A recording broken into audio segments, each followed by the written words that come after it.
Councillors, the first order of business this evening is not the council meeting itself, but a public hearing, which is a separate, for the purposes of the information of the public, which is a separate proceeding altogether. But it's necessary that we we open the public hearing. There's more than one public hearing to be held this evening, but they should be relatively brief, I think, depending upon the input. Secondly, it's necessary that we have a record of all the councillors that are in attendance at public hearings, because councillors who do not attend a public hearing on an issue are not entitled to vote on the issue when it comes before council for ultimate decision.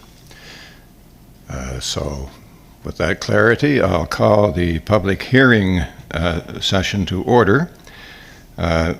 What we're engaged in is an application to enter into a development agreement at 2204 Highway 221 Dempsey's Corner, and secondly, an application to discharge an existing development agreement and rezone a portion of the property at 130 Cornwallis Avenue, New Minas.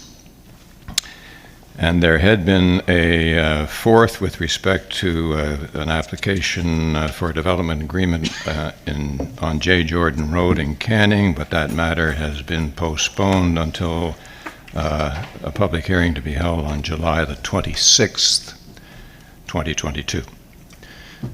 So those are the matters that will be before us.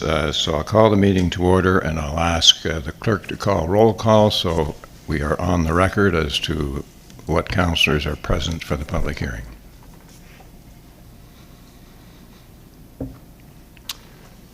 And again, as a matter of information, when we call roll call, it's an electronic procedure, so we all input whether or not we're present, and when it comes to voting on matters, we all input whether or not we vote yea or nay, and you'll see that appear on the screen as time goes on. How are we doing? Technical difficulties?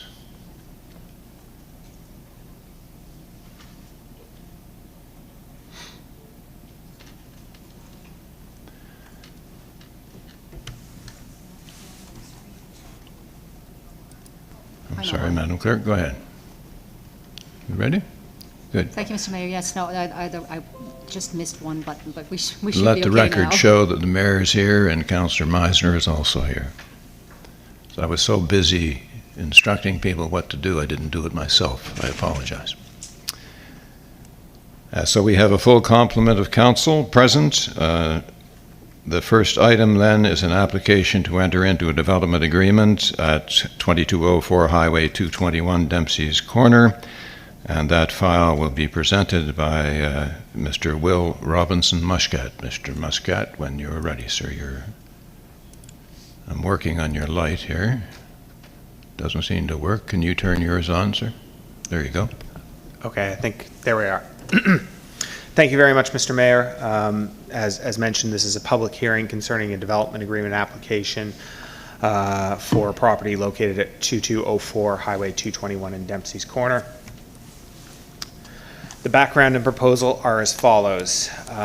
Reynold Dick and Ocean Robillard purchased the property located at 2204 Highway 221 in Dempsey's Corner in the spring of 2021, and the intention of the applicants is to actively farm this property and to live on their land. They've applied to enter into a development agreement to permit the development of a farm dwelling accessory to the farming business to their property or for their property. And council is enabled to consider this application under policy 3.4.17 of the municipal planning strategy. This is a map of the municipality of the County of Kings, and you'll note a red circle that has just appeared on the upper left-hand corner of the map, and that's the approximate location of the subject property within the municipality. This is an aerial photograph of the subject property in the surrounding area. So you'll note the subject property is in that red hatching on the photograph. And the subject property is a fairly regularly shaped parcel. It's kind of a long, thin rectangle, and it's approximately 60 acres in total lot area. There's approximately 800 feet of frontage of the property onto Highway 221, which runs in a east-west direction. And of the 60 acres, approximately 25 closest to Highway 221 are cleared and in kind of active agricultural production. And the remaining portion to the south has some vegetated forest cover. There's also a ribbon of trees that cuts directly across the property at the northwest corner in kind of diagonally. I don't know if you can quite make it out through that red hatching. But there's a small water course that bisects the property, and there's tree line on either side of that. This is the zoning map of the subject property and the surrounding area. So you'll note that the subject property and all the surrounding properties are zoned to agriculture, or A1. And this zone contains land that's been identified as the most productive for farming and agricultural uses. And then this is the future land use map of the subject property and the surrounding area. And you'll note that the subject property in the surrounding area all are designated agricultural on the future land use map. And this designation prioritizes agricultural uses. This is a photograph of the subject property looking kind of generally in the southward direction. So in the kind of the near ground of this photograph, you can see the area that's cleared and used for active agricultural purposes at the moment. And this property slopes kind of gradually from the north to the south away from Highway 221. And you can see some of the vegetation in the background of this photo on the southern portion of the subject property. This is a photograph looking kind of northwest, taken roughly from the same vantage point, but just in a different direction, looking towards Highway 221. And this is an area that would be intended for livestock forage that's been planted and is being grown on the subject property. You'll note there's that ribbon of trees that kind of cuts across that property in the background of this photo. This is again looking kind of in a south-southwest direction. You'll note the line of trees on the right-hand side, and this is an area, certainly on the left-hand side, that the applicant's been clearing and preparing land for crops and for agricultural production. This is taken from roughly the same vantage point, but in this instance, we're looking in the south-southeast direction, and again, cleared land for crop production. This is a photograph that was taken from Highway 221, and you'll note there is a small barn located on the subject property, and that small barn predates the current owners that was constructed prior to their purchase of the subject property. And then this is a photograph finally of that forested portion of the subject property, which the applicants are intending on restoring to active agricultural use at a rate of about 5 acres per year, so gradually brought into agricultural production.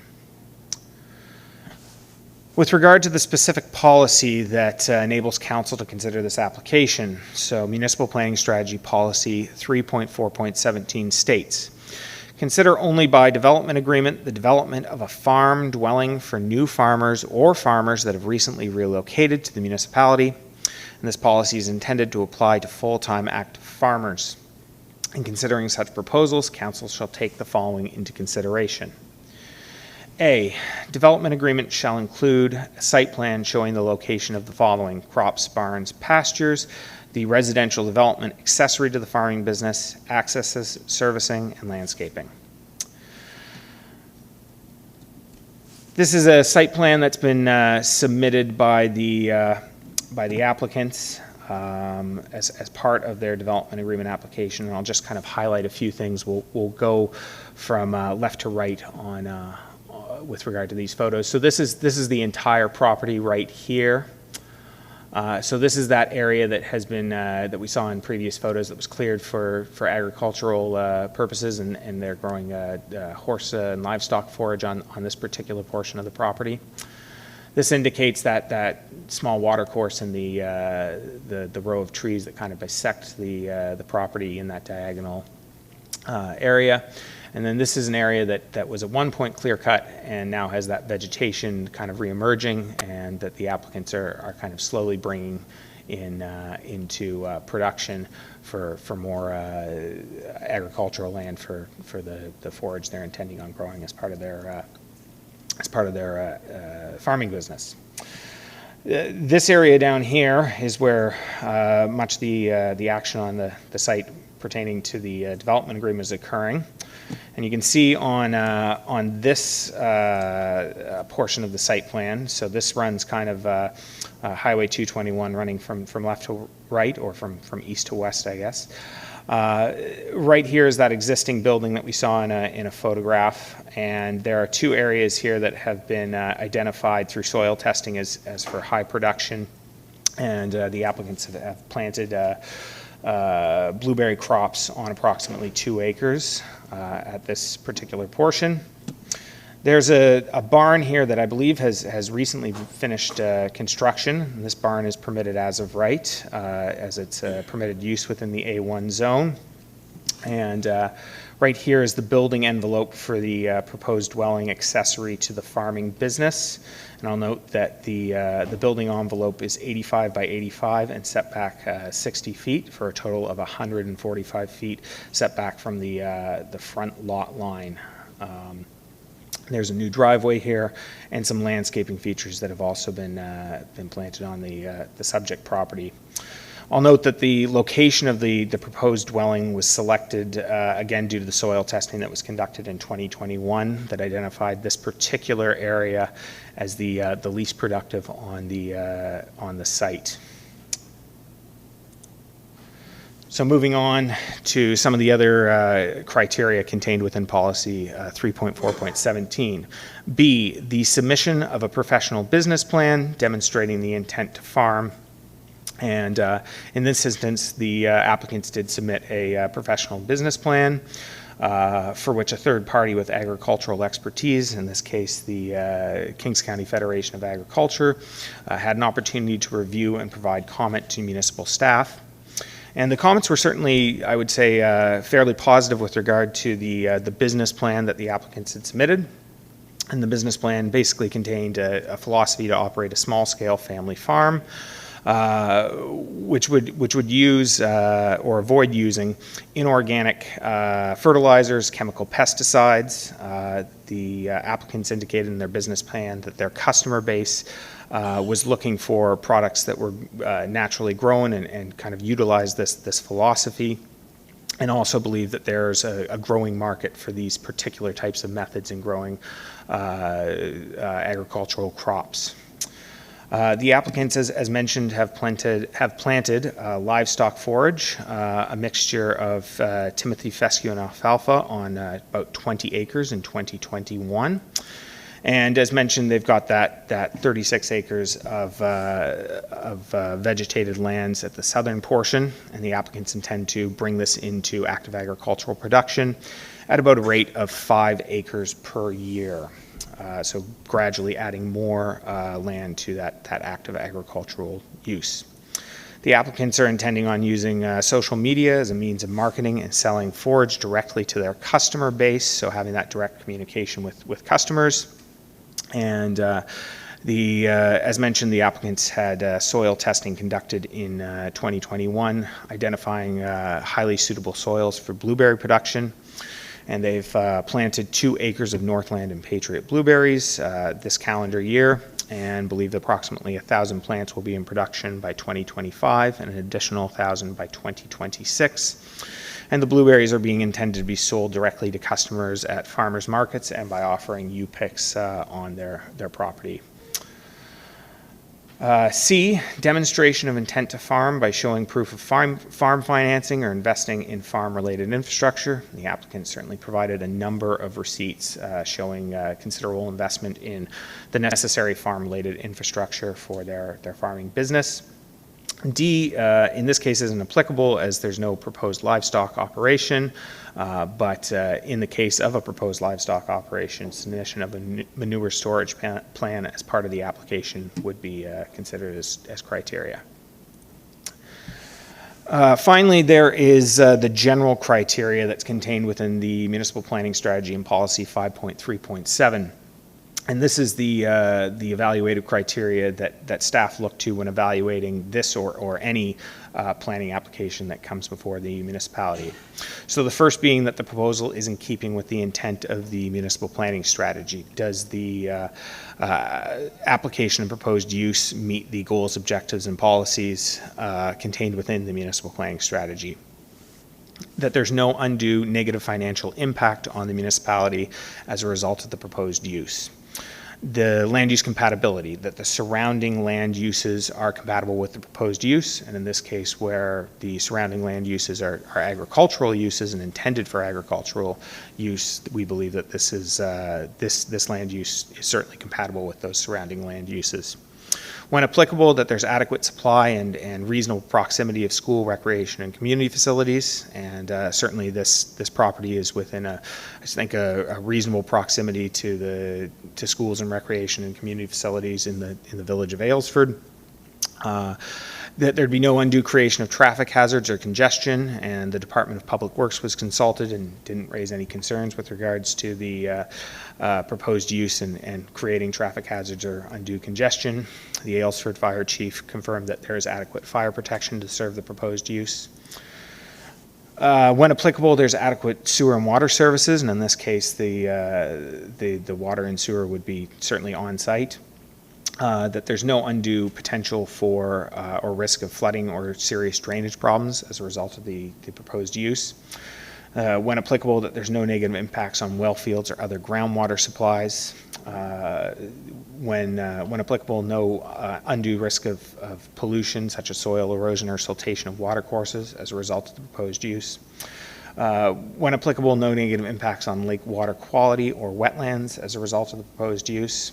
That there be no negative impacts on neighboring farming operations, and in this case we certainly don't believe that this farming operation as proposed would have or the dwelling accessory to the farming operation would have a negative impact on neighboring farming operations. And finally, that the site is suitable in terms of its physical characteristics. So the grade soils, geological conditions, location of water courses, marshes, bogs, swamps, and proximity to utility right-of-ways with regard to the proposed use enabled through the agreement. Finally, to summarize the development agreement as it's been drafted. So the development agreement enables a farm dwelling that is accessory in use to the existing farming operation. Again, as mentioned, the farm dwelling is located within 150 feet of the front lot line to reduce disruption to potential farmland. The buildings are clustered to reduce impact on farmland and centralized servicing to the house and barn. And finally, the lot cannot be subdivided or reduced in area,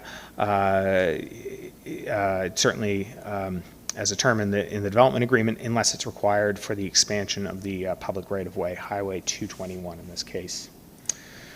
With regard to the development agreement process, so this application was received in summer of 2021. Due to the public health restrictions that were ongoing at the time, a virtual public information meeting was held in August, September of 2021. Staff have completed their review of the application, and the application came before Planning Advisory Committee at a meeting on May 5th of this year. Where it received a review from PAC and a positive recommendation. Initial consideration was held at Council's meeting on June 7th. Properties, were notified of the public hearing, 13 within 500 feet of tonight's public hearing. The public hearing was also advertised twice in the Annapolis Valley Register on, I believe, June 16th and 23rd of this year. We are here at the public hearing, which would be followed by final consideration of council, and then a 14-day appeal period of council's decision as mandated by the Municipal Government Act. And that concludes my presentation with an opportunity for public comment. Thank you, Mr. Robinson-Muscat. First of all, before we go to the public, are there any questions of clarification from council? Just to explain to the public, once again, the council sits in a quasi-judicial capacity for public hearings, and so it doesn't engage in debate. It doesn't argue with the presenter. But it's necessary that everybody has a good sense of what's being presented, and so we go to questions of clarification if there's any misunderstanding on the part of any councillor. So are there any questions of clarification by any councillor to the presenter? No? Then we'll go to the public themselves. Is there any person here who wishes to address this particular application this evening other than the applicant? Yes, sir. If you come to the mic, here, feel free to take off your mask when you get to the mic if you wish, or not, either way. And please state your name and place of residence. Good to go? Good to go. My name is Kim Dobson. My wife and I live at 2203 Highway 221, so we're on the north side of the highway, just right across from Wren and Ocean's property. And I just wanted to say a few things. The previous owner of that property, as far as I'm concerned, did some terrible things. They took down a lot of hardwood, ruined the land. So when Wren bought it, I was concerned who my new neighbors were going to be. And I have spent quite a bit of time watching Wren take care of the land. He and Ocean working on the land, picking up rocks. We had many chats, and I could tell that he cared about the land, and that was important to me. And then I started seeing this farm equipment arrive, tractors and graders, and by now I should know all the farm equipment. I've lived here long enough, but stuff that turns the hay and everything. And then a barn started, so I knew this man was serious. We need farmers to grow food for people. We also need farmers to grow food for animals. And Wren has made it clear that that's his thing, to grow food for animals. I witnessed the other day, he was baling, and there's a gentleman drove up in a truck from Windsor to buy his hay. He would have driven 45 minutes and would have passed how many people selling hay. But he came here and he told me because of the quality, and as someone said, there's alfalfa in the mix, which is what the horses want, I guess. So we need farmers, but we need people who really do care for their land. And if you'd witnessed what I did, Wren and Ocean care for the land. She's out there just as much working on the field, and I would just hope that the council would allow them to build a home now on their land so they can do this 24 hours a day. Thank you. Thank you, sir. Your comments are appreciated. Is there any other member of the public who wishes to speak to this application? Seeing none, does the applicant wish to comment? Not necessary, but the applicant may comment if they wish. Is the applicant present? No? Okay, thank you. Then the presentation being heard by council having had an opportunity to ask questions of clarification and the public being heard from, I'll call this particular public hearing to a close and thank Mr. Robinson-Muscat for his presentation, and we'll move on to the next item. The next item is an application to discharge an existing development agreement and rezone a portion of the property at 130 Cornwallis Avenue in New Minas, PID 552062447, and Ms. Laura Mosier will be presenting on this particular application. Yes, I got your light there, Ms. Mosier. Thank you. When you're ready. Thank you, Mr. Mayor. Just one small correction in that the error is mine, actually, not yours. But we already have direction from council on discharging the development agreement, so I won't be addressing that in my presentation this evening. But we are here to discuss the rezoning of a portion of 130 Cornwallis Avenue in New Minas from the heavy industrial or M2 zone to the residential mixed density R3 zone. So So the proposal is to rezone approximately 40,000 square feet of the property at 130 Cornwallis Avenue. And this is in order to enable the expansion of the existing place of worship.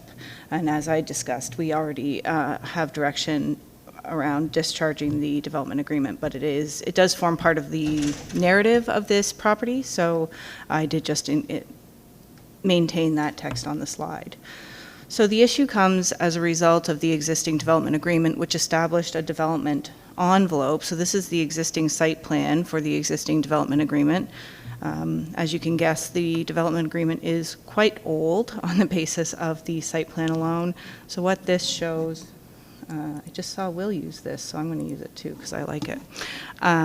What this shows, this is the property here. And then the development agreement, as is typical in a lot of our development agreement, establishes a building envelope. So this area, this hatched area is the envelope, and then the building is located in this square that doesn't have the hatching. So the existing development agreement said you can build the building anywhere within that envelope. They decided they wanted to build it here, or actually I believe it was an existing building, so when they enabled the place of worship to occupy that building, a development agreement was created, and this was the envelope. The development agreement enabled expansion of the current building. However, the logical expansion for the building on the basis of the current layout is to the south. And there is not enough room within this existing development envelope to accommodate the expansion that the place of worship feels is necessary. So we'll go over the current situation in the planning regime in the next couple of slides, but firstly, we are in New Minas for this proposal. This is an aerial photo of the area. This is the current place of worship. This is the neighboring property to the south that donated the land. The land in question is this little piece here.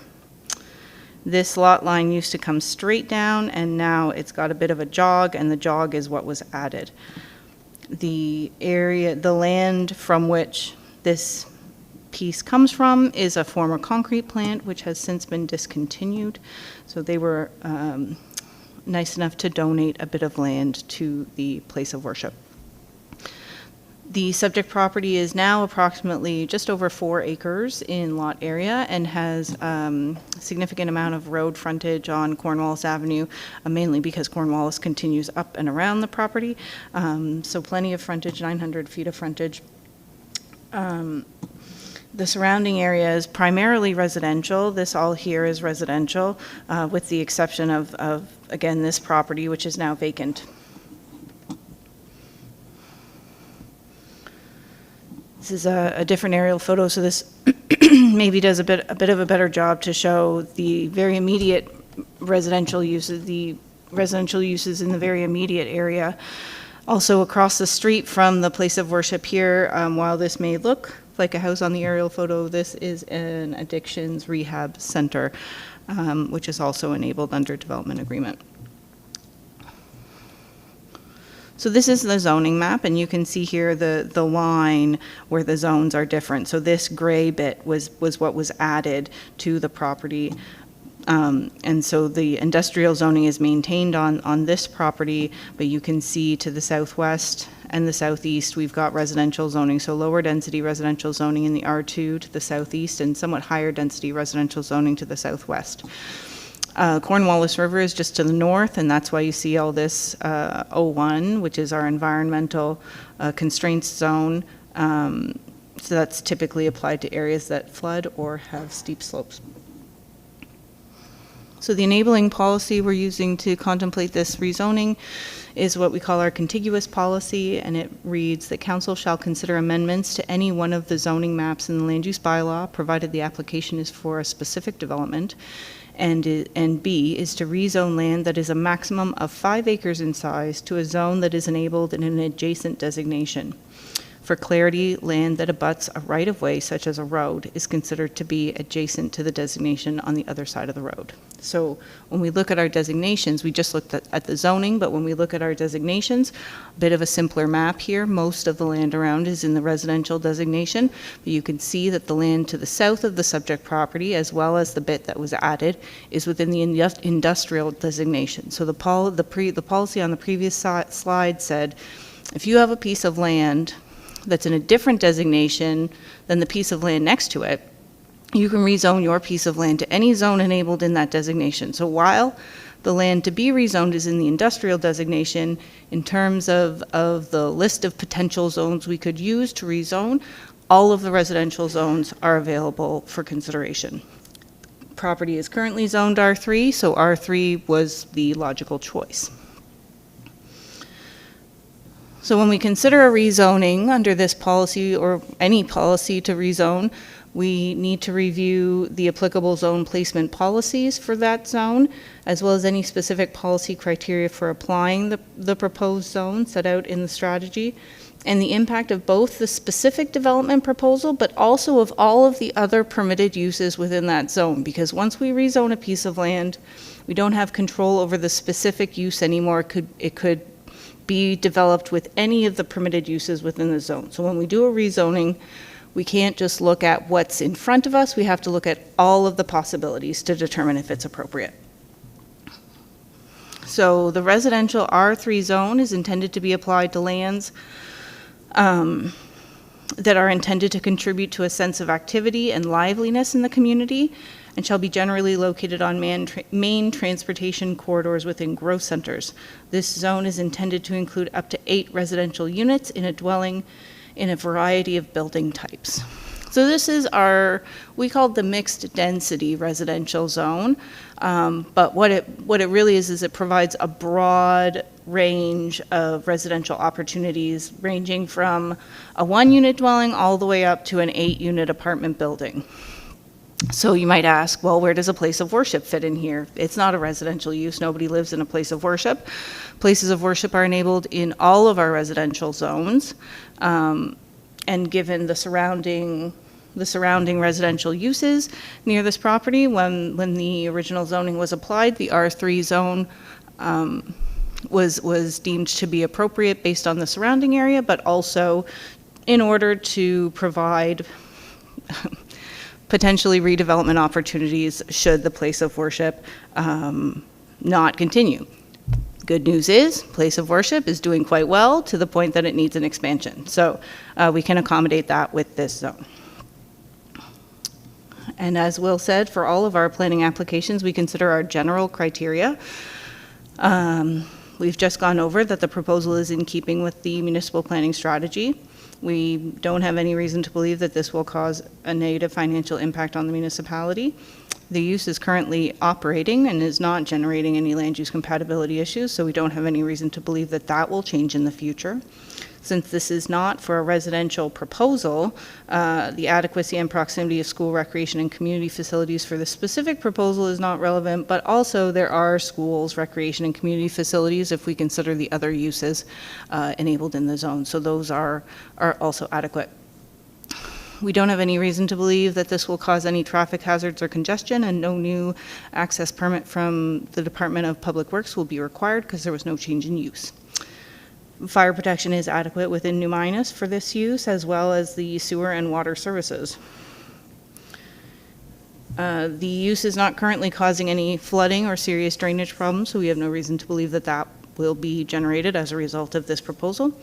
And a place of worship is not prohibited within a well field, and we don't expect it to cause any issues in that regard. Similarly, pollution, soil erosion, and siltation of water courses are not a concern, nor is this near any lakes or farming operations. Finally, the site is suitable for development, as we have seen, given the existing development on site.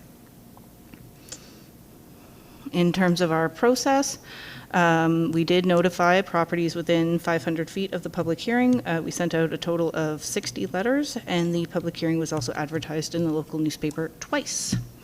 And here we are at a public hearing. That concludes my presentation. I will pass it back to the mayor for comments from the public. Thank you, Ms. Mosier. Once again, are there any questions of clarification that any councillor has regarding the presentation? Seeing none, is there any member of the public present who wishes to speak to this application? Does the applicant wish to speak to the application? Not here. Not here? Well, that was a quick and easy one. Sir, I take your point that you're looking for a shade on that window over there. We're going to attend to that at some point in time. Our first planner presentation, he could hardly see his screen. So that brings this public hearing to an end, and I thank you, Ms. Mosier, for your presentation. There being no other matters to come before the public hearing meeting, then I declare the public hearing meeting to be adjourned.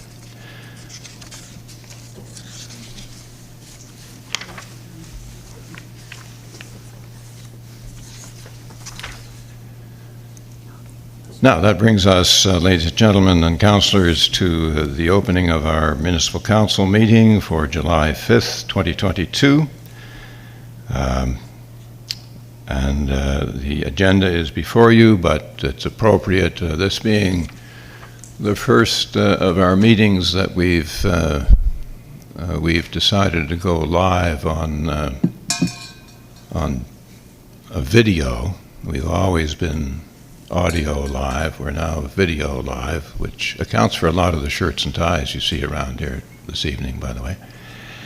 But we'll loosen up later. I wish to acknowledge that we are meeting today, as we do every day, on the traditional ancestral lands of the Mi'kmaq, and it's with respect and recognition that we fly their flag both outside and inside this building. And we could all do well to continue to learn from our Mi'kmaq neighbors. Within the municipality of the County of Kings, we have 2 First Nations communities, Glooscap in the east and Annapolis Valley First Nations in the west. I'll call the meeting to order, and we'll begin with roll call, please.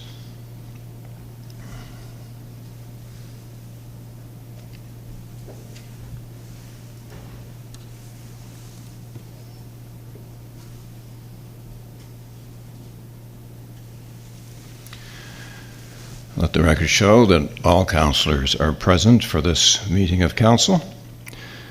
And moving to item 2 on our agenda, we've circulated the agenda, of course, in advance. And unless there are errors or omissions, I'd like a motion to approve, please. Moved by Councillor Allen, seconded by Councillor Meisner.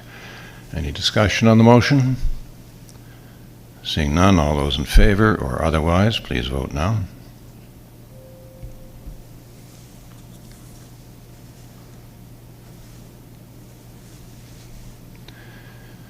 And once again, more for the consumption of the public, because councillors are aware of this. That motion has been passed unanimously. Thank you. When an agenda has been approved, and only when the agenda has been approved, do councillors around the table know for sure whether or not there's any item on that agenda concerning which they may have a personal conflict of interest? So if they had a financial interest in the outcome of a vote, or a family member did, or something of that nature, then that would constitute a conflict of interest, but it's up to the individual councillor themselves to declare the conflict if they feel they have one. So this is the point in time at the meeting where I look around the table and ask if any councillor wishes to declare a conflict of interest with regard to any item on the agenda. Seeing none, then we'll proceed to item 4, which is the consideration of approval of the minutes of previous council meetings. We had a meeting of council on June 7th, 2022, and the minutes of that council have been circulated. And again, if there are no errors or omissions that any councillor wishes to point out, I'm looking for a motion to approve the agenda. Moved by Councillor Meisner, seconded by Councillor Killam. Any discussion on the motion? Seeing none, all those in favor or otherwise, please vote now.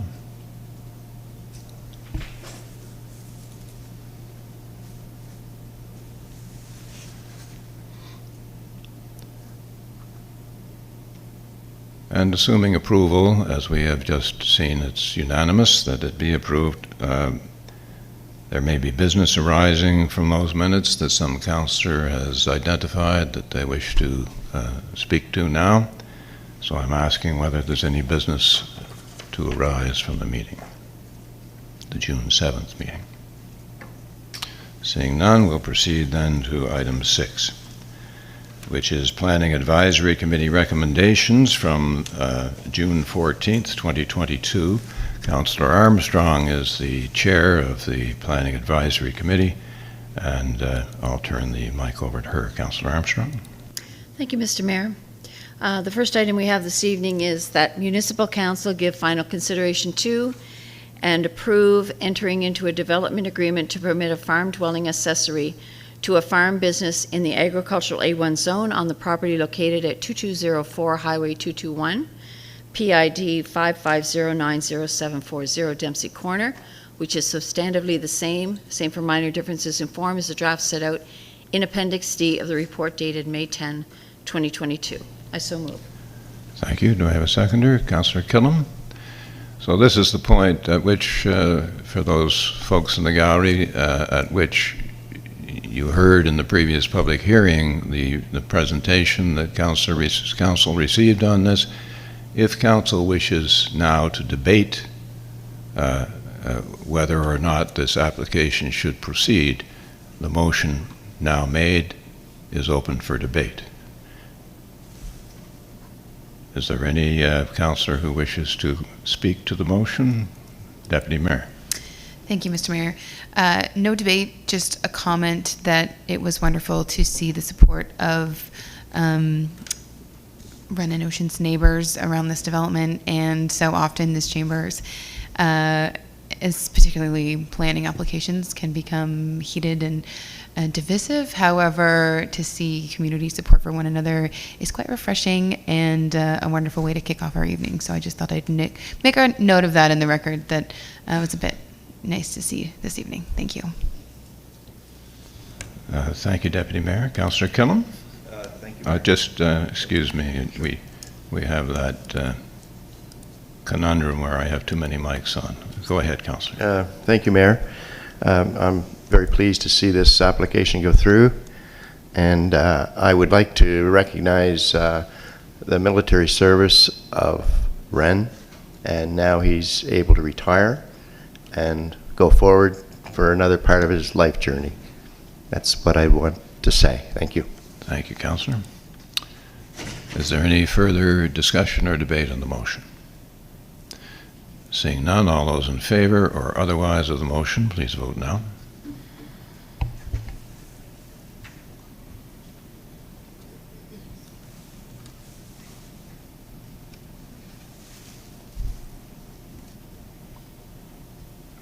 The motion is unanimously passed. The application's approved. And the next procedures, you can speak to the planning department regarding those. I'm sure you're already aware. Thank you. Thanks for your attendance. Moving on to item B, Councillor. Thank you. That Municipal Council give final reading to and approve the rezoning of a portion of land at 130 Cornwallis Avenue, PID 5520624 New Minas, from the heavy industrial M2 zone to the residential mixed density R3 zone, as described in Appendix D of the report dated April 12, 2022. I so move. Thank you.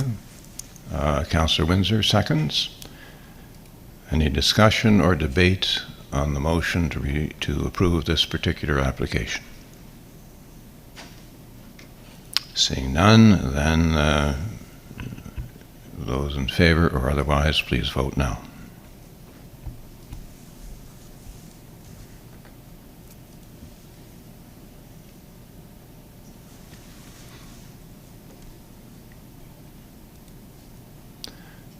And the results of that vote are unanimously in favor, so the church's application is also being approved.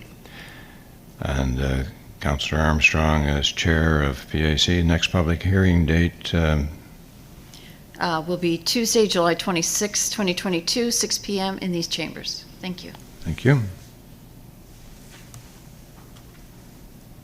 Moving on then to item 7 of the agenda, remuneration for elected officials, revised recommendation from June the 7th, 2022, Council. We have a verbal representation on that. Who's handling that? Mr. Frost? I might just give a preamble that Council, for some 6 or 7 years now, has been concerned about the level of remuneration for councillors.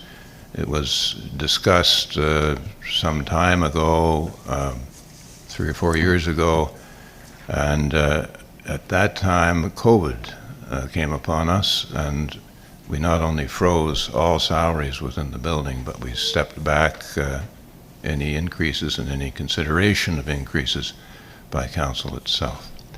But it's back on the table for consideration to be instituted at, not for this council, but for the next elected council. Mr. Frost, when you're ready, sir. Thank you, Mr. Mayor, and good evening, council. So as you will recall, we had brought this to council back in June. And that motion was tabled because we wanted to ensure the wording was correct. So the original motion, as was tabled, was on motion of Councillor Miser and Councillor Windsor that Municipal Council adopt the proposed council remuneration rates of $85,355 for mayor, $56,402 for deputy mayor, and $47,799 for councillors for the municipality of the County of Kings, as presented in the report titled Council Remuneration and adjusted by CPI annually per policy FIN 05-002 to be implemented with the newly elected council in October 2024.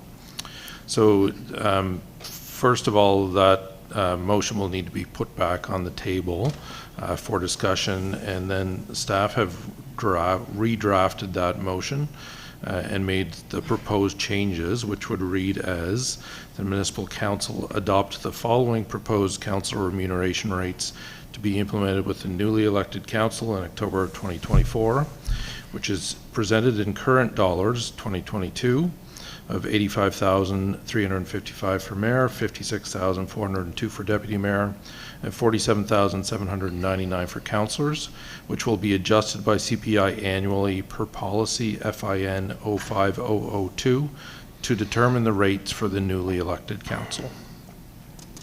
Thank you, Mr. Frost. Just because, although we've been through this many times previously at previous meetings, there haven't been a lot of public present, and we have not been on the new system, the video system.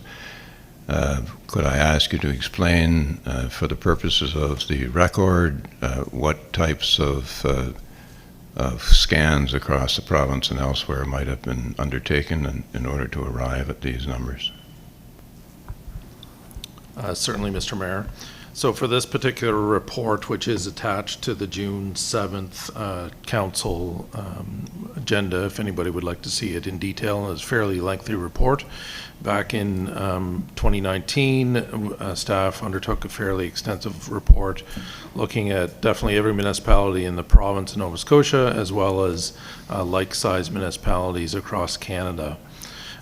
We then looked at comparisons such as population, finances, the size of the budgets, and all sorts of other. I think there was about 6 or 7 different metrics that we compared. So that was presented back in 2019, which wasn't approved by council of the day, and we basically re-energized that report by updating all of the numbers and brought that back to council back in I guess it was May of Committee of the Whole in May.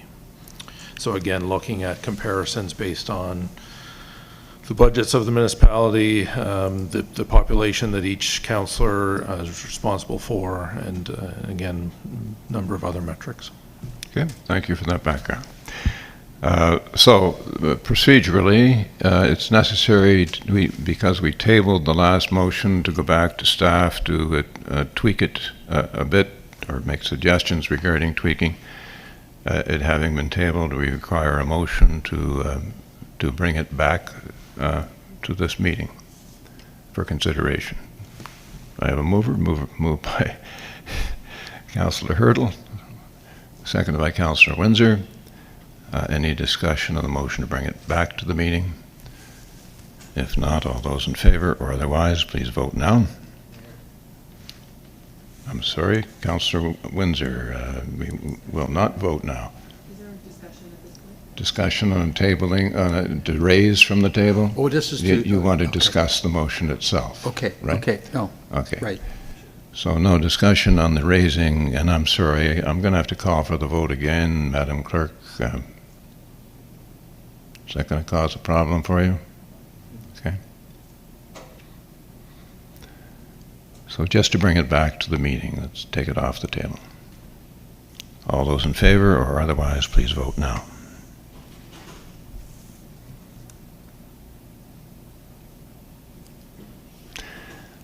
Okay. Our triggers aren't working well tonight, so I'm going to have to poll those who don't show a vote. Councillor Meisner, are you voting in favor or against? I'm in favor. Thank you.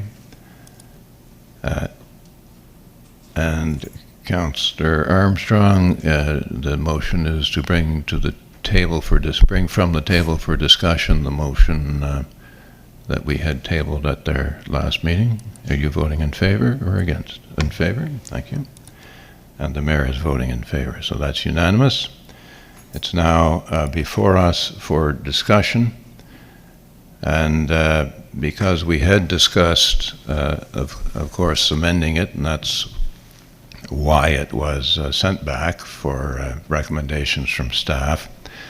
You can see that the capital letters represent the amendments to the original motion. Is that correct? Please correct me if I'm wrong. Yes. And so what's being recommended now as an amended motion is that Municipal Council adopt the following proposed council remuneration rates to be implemented with newly elected council in October of 2024. In current dollars, 2022, $85,355 for mayor, $56,402 for deputy mayor, $47,799 for councillors, to be adjusted by CPI annually per policy FIN 05002 to determine the rates for the newly elected council. Is someone prepared to move the amendment? Moved by Councillor Harding, seconded by the deputy mayor. Now, discussion on the motion, Councillor Windsor. Thank you, Mayor. I've been on council for 9 years, and I would say it's probably the lowest paid work that I've done since I was jigging squids way back. We put in a lot of time and effort. The meeting is only a face of who we are, the meetings, and there's many of those. Dealing with the many issues from the constituents, as well as the significant issues that we as a council deal with, and the amount of time and effort that goes into some of the things that we've pursued over the years. It takes a lot of work. We're a $50 million plus corporation, so we have to make significant decisions. I like the fact that I'm not voting this for myself, because I most likely will not be here October 2024, or it's up to the people even if I were to run. So frankly, if I were to run, people could use it against me. So I'm voting based on my experience, based on the value of the work that we've done, and based on the notion that we want to attract good candidates, Mayor. Not necessarily just those people who are retired and can afford to commit the time. We often talk about getting younger people involved. We've been quite successful, actually, over the last couple of years. When you look around the table there, But I know for some, it's a real challenge between a full-time job or paying job and the demands of council. It's a lot of balancing. So I'm pleased to support it because I believe this county deserves good leadership, a good council, and we have to make that available by salary. Thank you. Thank you, Councillor. Is there any other councillor who wishes to speak to the question of the amendment? I'll speak briefly. I share Councillor Windsor's comments. One of the difficulties associated with municipal politics is that there are no specific job descriptions. There are no specific requirements for time to be spent in the office or on the road. But we've been extremely fortunate within this municipality in having councillors who are very hard-working and dedicated and spend a great deal of time ensuring that their constituents are represented. When we look across the province and we compare ourselves to other councils for other municipalities within the province, on a comparable basis, these now bring the wages to a comparable wage. And quite frankly, municipal politics is something now that that all citizens should be wanting their representatives to dedicate more time to. And the only way that they're going to be able to do that is if they're adequately remunerated. Like Councillor Windsor, I won't be here to benefit from this. I am taking my huge pension and missing my $20 an hour job, but I certainly wish the incoming council well. I hope that this aids in attracting good talent and creates a scope and allowance for people who are able to work full-time at the job, and it's reached the point where it's becoming a full-time job. So I too will be speaking in favor of the motion. Councillor Hurtle. Thank you, Mr. Mayor. And for clarity, I should ask, for those who may not know, how huge is the pension of a mayor or municipal councillor? It's nothing. I'm sorry. I didn't want to bring it down like that. Are there any other comments or debate? Seeing none, I'm calling the question. All those in favor or otherwise of the amendment to the motion, please vote now.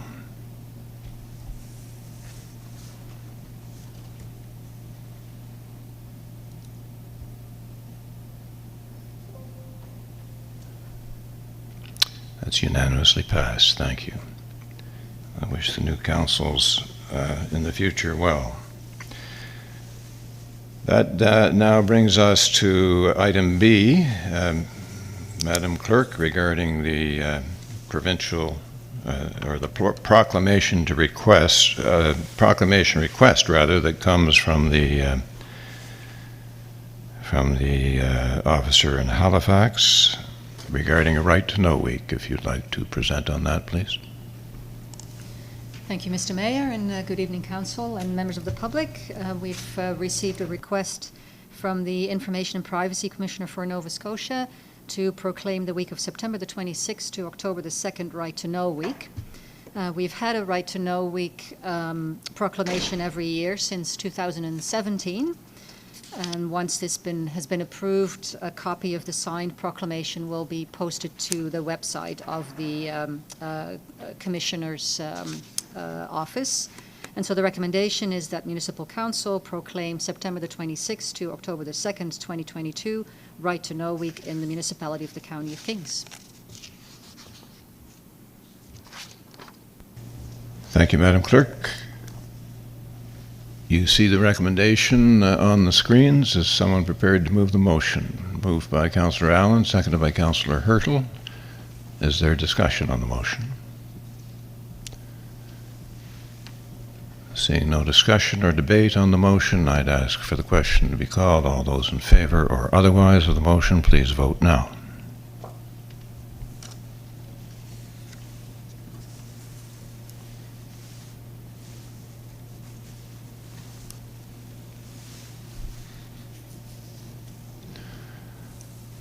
That would be unanimous if Councillor Windsor was voting in favor, but he's out of his seat, so it still is unanimous.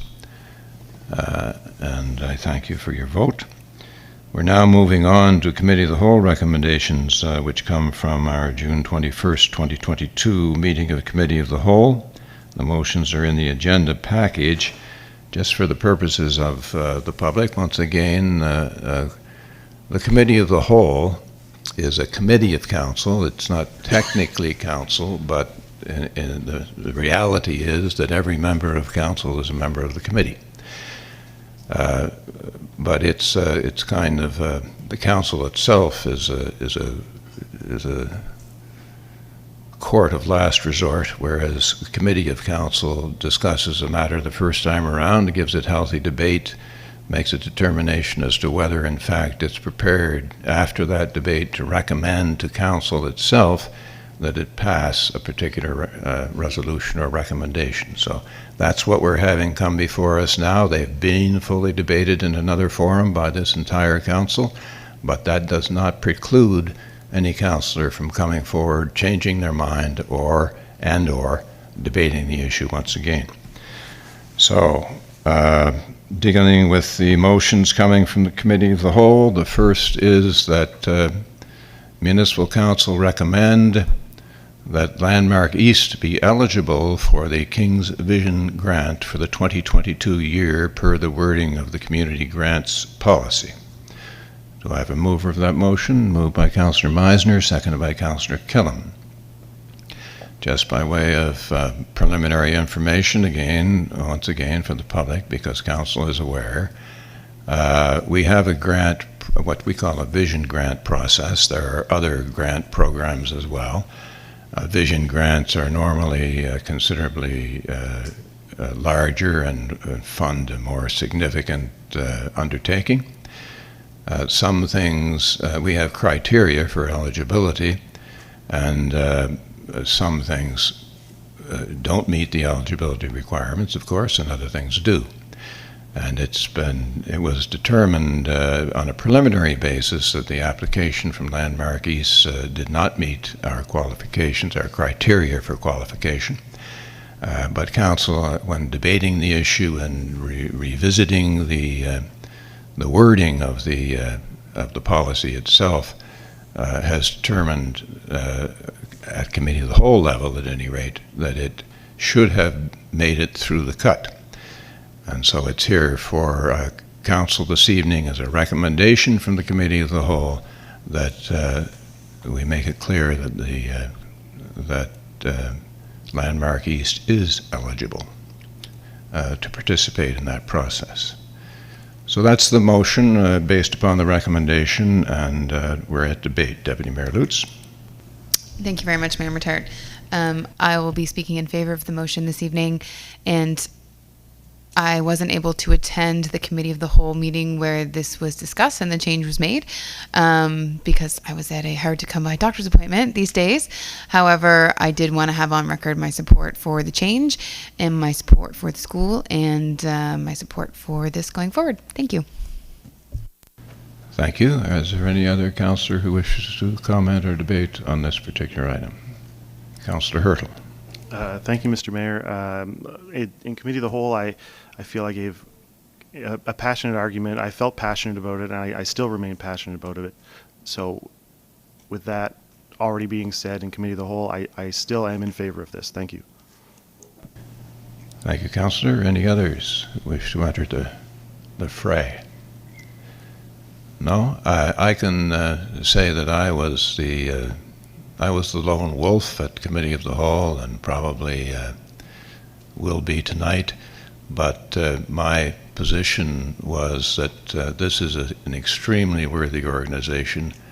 I know people who are so anxious to send their children to that institution that they will make sacrifices to the extent and beyond of mortgaging their home in order to raise the money to send their child to this institution rather than to public school, where they don't feel that the necessary aids and assists are available to them. I quite agree with that. Therefore, I agree with all of council in their point of view that it's a worthy organization to fund. My problem was and is that the province of Nova Scotia funds education, and they should be required to be funding this institution as well. And I'm kind of safely intending to vote against the motion on that matter of principle, because I say safely because I've already reviewed how much I'm prepared to see the institution funded by, and it's pretty much meeting their expectations. But I want to send a message personally to the province, and I'll carry on with that intent. I only spoke because all of council has indicated that they don't wish to speak further on the motion, and they certainly spoke to it at the Committee of the Whole. So now I'm calling for the vote. All those in favor or otherwise, please vote now.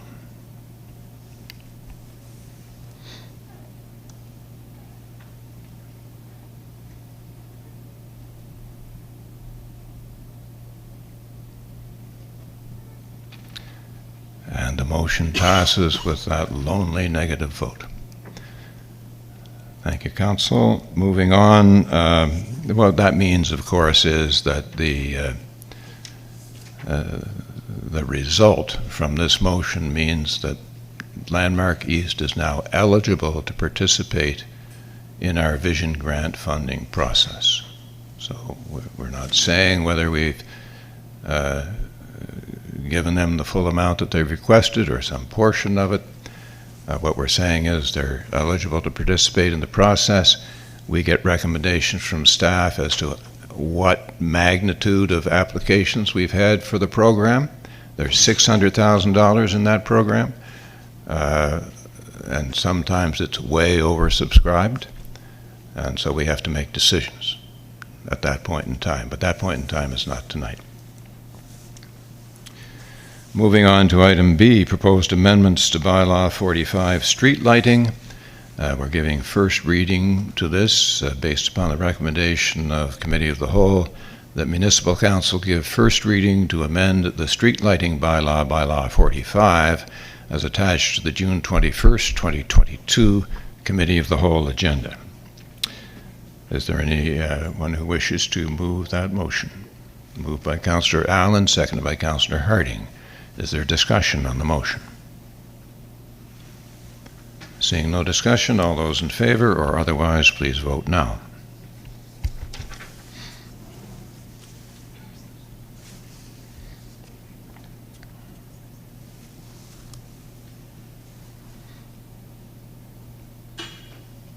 That motion is unanimously passed. Thank you.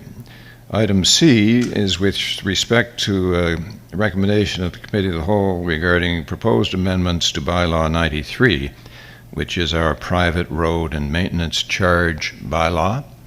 And occasionally what happens, again, for the purposes of the public, what happens is that private roads, such as those roads entering into lake districts, they're not public roads, they're private roads. Persons that developed those areas created a private road, a right-of-way, if you will, and granted each lot owner a right to pass over that road.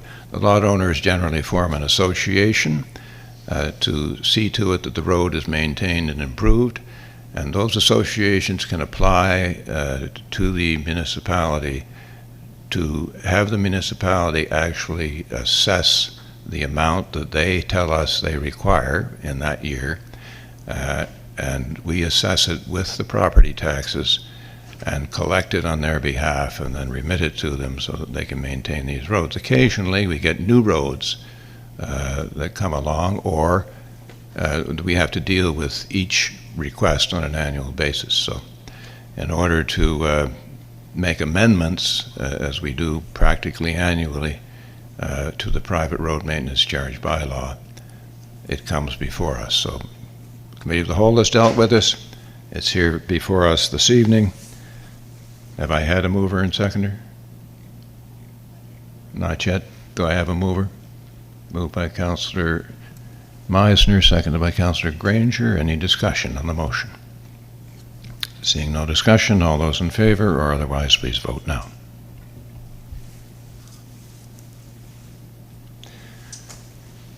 And that gives it first reading if it's passed, and that first reading is advertised, and then it comes before us in terms of second reading, at which some additional debate may take place. That's unanimously passed. Thank you. Moving on to item 8D, Hantsport Volunteer Fire Department operating budget. They've had an operating cost overrun, and it's been recommended by Committee of the Whole that Municipal Council approve the Hantsport Volunteer Fire Department operating budget for fiscal 2022-23 with total expenditures of $213,124 as attached as Appendix A to the June 21st, 2022 request for decision. Mover of the motion, Councillor Allen, seconded, Deputy Mayor. Discussion on the motion.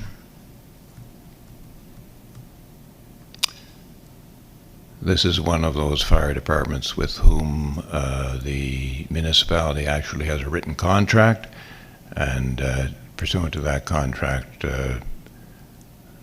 agreements are made with respect to how they can calculate the amount that the municipality contributes. Municipalities contribute directly from the general rate to the operating costs of fire departments. For the capital rate, there are area rate meetings where the ratepayers themselves within the district decide upon whether or not the rate that's being proposed for capital expenditures, such as new fire trucks or new buildings, is appropriate and acceptable to them. So this is a different animal. I just wanted you to know the distinction. We have a mover of the motion and a seconder. Any discussion? Seeing none, all those in favor or otherwise, please vote now.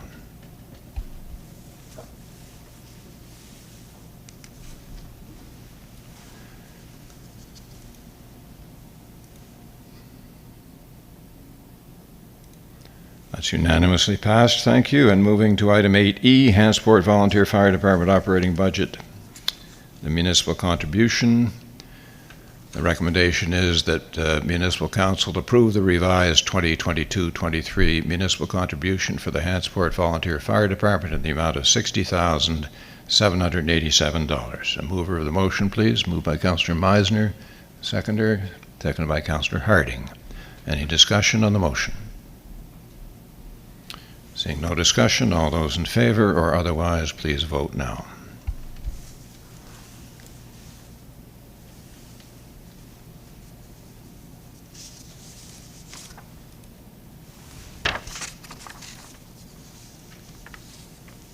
That's unanimously passed. Thank you. That takes us to item 7, administration. 7C of administration. And Ms. Amy Johnstone is going to present with regard to that, and once again we're back discussing the King's Vision grants. Ms. Johnstone, when you're ready.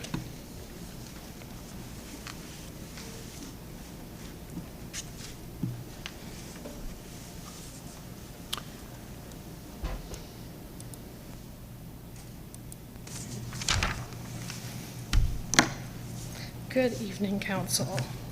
Bear with me, it's the first time I'm at the podium. They forced me to stand up here tonight for the cameras, so. All right, so, just the button. The intent of tonight's presentation is for Council to consider and approve the 2022-23 King's Vision Grant funding, which will be provided as 3 separate recommendations. So as a little background, the King's Vision Grant Program contributes to the municipality's vision of being a community of communities where all people belong. This grant provides assistance for organizations undertaking projects that align with one of the 5 key strategic priorities of the municipality's strategic plan, which are strong communities, environmental stewardship, economic development, good governance, and financial sustainability. This program has a minimum request of $7,500 with maximum funding available of up to 50% of the total project cost. The award decision for this grant rests with Council, with staff bringing forward a funding recommendation based on the average of the allocations submitted by each member of Council. A brief summary timeline of the process taken to get to this final stage is applications were received for this program till the April 1st deadline as advertised. Per the community grants policy, staff reviewed all applications for completeness and ensured eligibility criteria has been met by all applicants. Staff then contacted applicants as needed to request additional information or details to ensure Council had as much information as possible when reviewing the applications. Planning and development were consulted to identify any potential considerations or conditions that may need to be applied to any successful applicant. And on June 3rd, grant applications were made available to all members of Council through the secure site and a request was made to complete individual allocation recommendations using up to the entire $600,000 budget. June 10th was set as the deadline for those allocation submissions to be returned to staff. After a June 21st Committee of the Whole recommendation to Council to deem one previously excluded application eligible, staff sent the request to all members of Council to complete individual reallocation recommendations using up to the entire $600,000 grant budget. June 24th was set as that deadline for the reallocation submissions. So using that information, all of those submissions, staff averaged the allocations received to prepare tonight's presented recommendation using that average as the base. So some of these charts on the screen may be a little difficult to see, but they are in your agenda package as well. So the recommendations tonight are broken into 3 separate motions, with the first being existing multi-years. This can be found in your agenda package as Appendix A, titled 2022-23 King's Vision Grant Existing Multi-Year Recommendations. This recommendation, which again is based on the average, includes full funding to 2 existing organizations previously awarded multi-year funding and partial funding to the remaining 5 organizations previously awarded multi-year funding. There are no changes recommended to the original pre-funding conditions as previously approved. So this results in a total recommended award amount of $256,470 to existing multi-year organizations.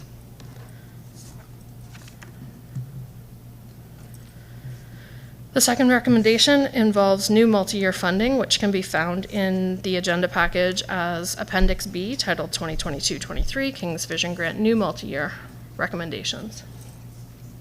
This recommendation includes funding the Landmark East Association, a total of $160,000 to be paid as $40,000 per year for 4 years. One pre-funding condition is recommended for this capital project, which is that that confirmation of the complete project funding must be provided before a contribution agreement is prepared and any funding released. The other new multi-year is the PAC Autism Nova Scotia Society for a total of $28,000 to be paid as $14,000 per year for 2 years. There are no pre-funding conditions recommended for this as it's operational in nature and the standard accountability requirements are sufficient. This results in a total recommended award amount of $54,000 this year to new multi-years.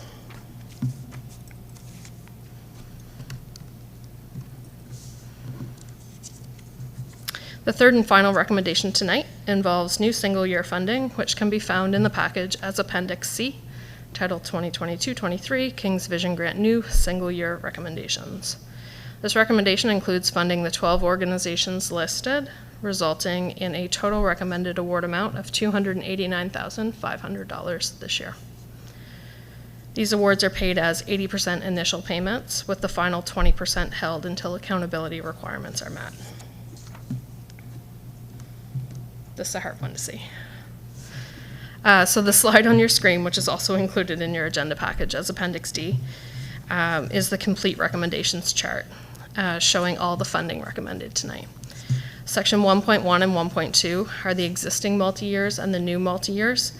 And these are expanded to show the total funding spread over the full terms to highlight the potential impact on subsequent fiscal years or future councils. So per policy, these are subject to annual approval. Included in all of the appendices is the averaged amounts, which when compared to staff's recommendations, highlights that only minor adjustments of general rounding are proposed to bring us to the total recommended award of $599,970 of the $600,000 approved budget in GL 012271240. So there are a couple alternatives to the recommendations tonight. One is that council may decide to increase or decrease any allocation while remaining within the total King's Vision grant budget of $600,000. Or council may decide to apply additional conditions to any specific funding allocation. So in terms of implementation, once approved, staff will advise all the applicants of their outcome, including any associated conditions. And with that, I'll leave you with the recommendations and happy to take any questions of clarification. Thank you, Ms. Johnstone. Are there any questions of clarification for the presenter from any councillor? Councillor Windsor? Yeah, I'll just ask a question. So there's a practice inherent in this of rounding the terms, is there, and the amounts? Thanks. Just to bring them to round figures, the new multi-years as well, the average, as you may have seen, worked out to an uneven year. So that was brought up, and in addition to that, brought up the annual funding as well. Mm-hmm. Yeah, I noticed Landmark East was rounded down. It was 0.3 of a year. It was rounded down. I don't know how substantial that is, but I understand there's mechanics here. Thank you. Thank you, Councillor. Any other questions of clarification of the presenter? No? Then thank you, Ms. Johnstone, for your presentation. Looking now at the first recommendation, 17C-1, Madam Clerk, is that correct?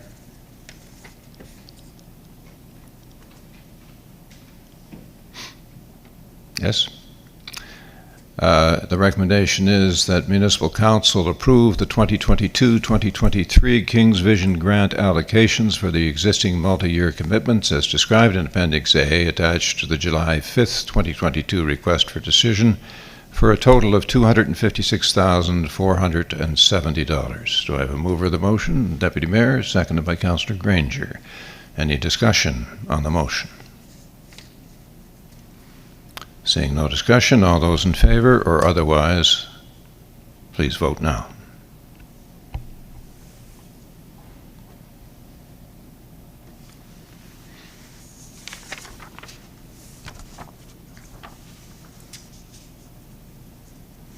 That's unanimously passed. Thank you.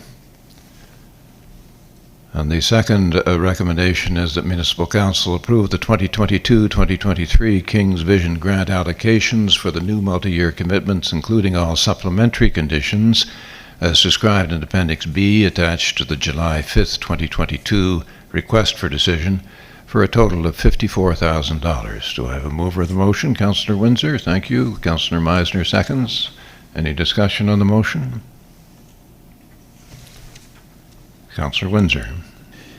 Thank you. I just want to comment, Mayor, that I so appreciate, I guess I appreciate the process where this could come before council first with eligibility and that we could make that decision, and I believe it was the right one. Second, I just wanted to say that this is substantial approval, 40,000 over 4 years, 160. But I think really it means more than that, because when an organization like Landmark East is trying to fundraise amongst other municipalities, perhaps the provincial, perhaps the federal government, it is very meaningful when they see that there's local support by their municipality. And so this, and many times we've seen that, and that's a question that goes around: is, well, what did Kings County do? Because we're kind of home base here. So I really believe that this is a big lift for Landmark East, and I'm really pleased to be supporting this tonight. Thank you, Councillor. Any other comments or debate? No, I'll just point out to the public once again that you will have noticed that there are some multi-year grants. That is, we spread them over 3, 4, 5 years because they're large asks. And although it's a $600,000 fund, the multi-year asks encroach on that fund for as long as those multi-years were granted, to the extent that this year, the one-year grants, there was $300,000 available for that, roughly speaking. So no further debate on the question. Calling the question, all those in favor or otherwise, please vote now.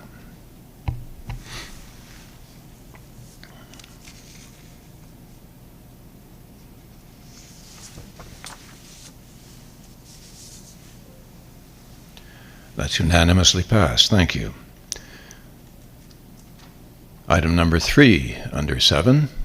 The recommendation is that Municipal Council approve the 2022-2023 King's Vision grant allocations for the new single-year requests as described in Appendix C attached to the July 5th, 2022 request for decision for a total of $289,500. Moved by Councillor Armstrong, seconded by Councillor Killam. Discussion on the motion, Deputy Mayor. Thank you, Mayor Matart. Just a comment. I remember my first term on council, I used to not sleep probably the week in advance before the grants discussions. They were very stressful. They were harried. They were a lot. And in the last couple of years, since we've moved into the new process of averaging, has been very successful. And I'm not saying it's not stressful for staff. I'm certain it is. It's just a lot less stressful for us around the table. So I wanted to acknowledge the work of staff in chasing us all down for our allocation amounts and teaching some of us how to use spreadsheets and generally being really helpful as we move through this process. So I just wanted to note that this is one area in which we have improved significantly in the way we do this, and I'm grateful for all of staff's hard work. Thank you. Thank you, Deputy Mayor. That's those are comments well taken. I'm trying to turn your light off, and you're trying to turn it on, but we'll get together here. Gotcha. Okay. Any further discussion? Seeing none, all those in favor or otherwise of the motion, please vote now.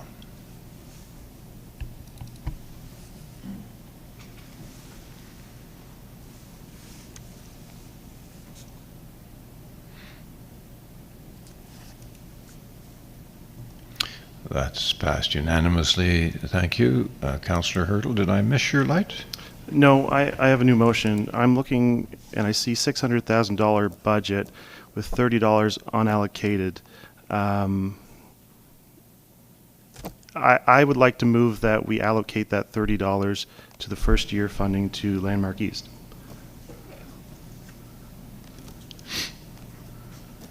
Well, is someone prepared to second the motion, or do they want to divide it equally between all of them? I'll second the motion. Yes, we could get like pennies out there. It's been moved and seconded. The seconder was Councillor Harding.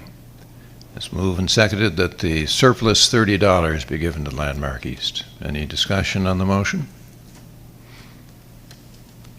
Seeing no discussion, all those in favor or otherwise of the motion, please vote now.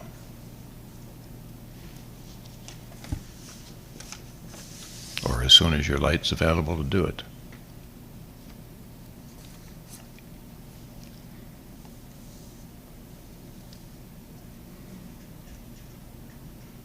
I'm glad that the representatives for Landmark stayed to hear this last motion.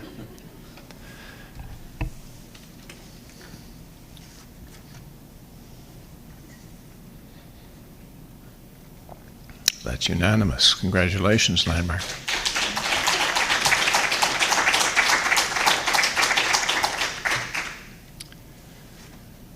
Thank you. I hope that made the record, the applause, that is to say, because it's not likely we'll hear it at the next meeting. Moving on to item 9. How did I get to 9 from 7? I'm not sure.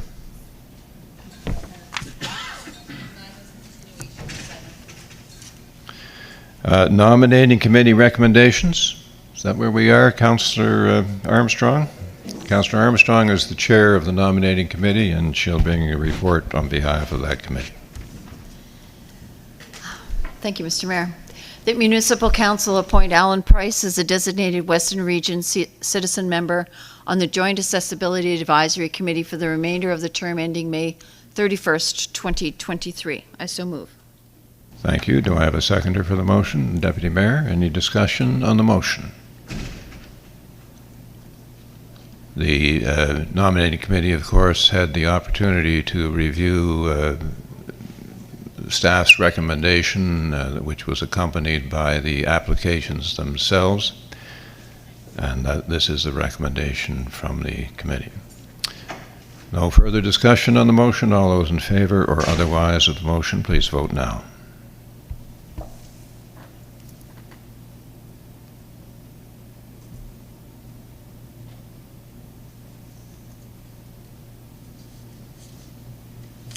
The motion is unanimous. Thank you. Item B, Councillor.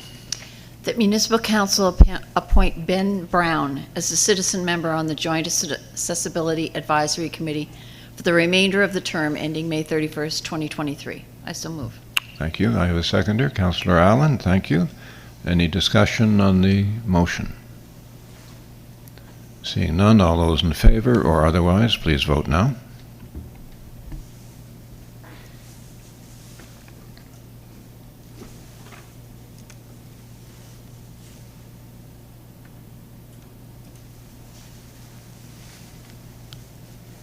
That's unanimous. Thank you. Now I'm looking to council. It's 7:30. We've been here for an hour and a half. There's not much left on the public agenda, but we will have a closed session under Section 22 regarding legal advice and contract negotiations. So we'll be here for some time yet. Do you wish to take your break now or complete the public part of the agenda first? Can we just do this last motion from the nominating committee? Oh, of course we can. Thank you. You cut me off. Saving that. Did you wish to break after this? Or? Yes, sir. Yes, okay. That Municipal Council appoint Chantal Gagnon to the Greenwood Water Utility Source Water Protection Committee for the remainder of the term ending November 30th, 2022. Yeah, okay. I so move. Yes, The rest of it's not mine. I thought that was an amount, 2022 and 10 cents. Any, seconded by the Deputy Mayor. Any discussion on the motion? Seeing none, all those in favor or otherwise, please vote now.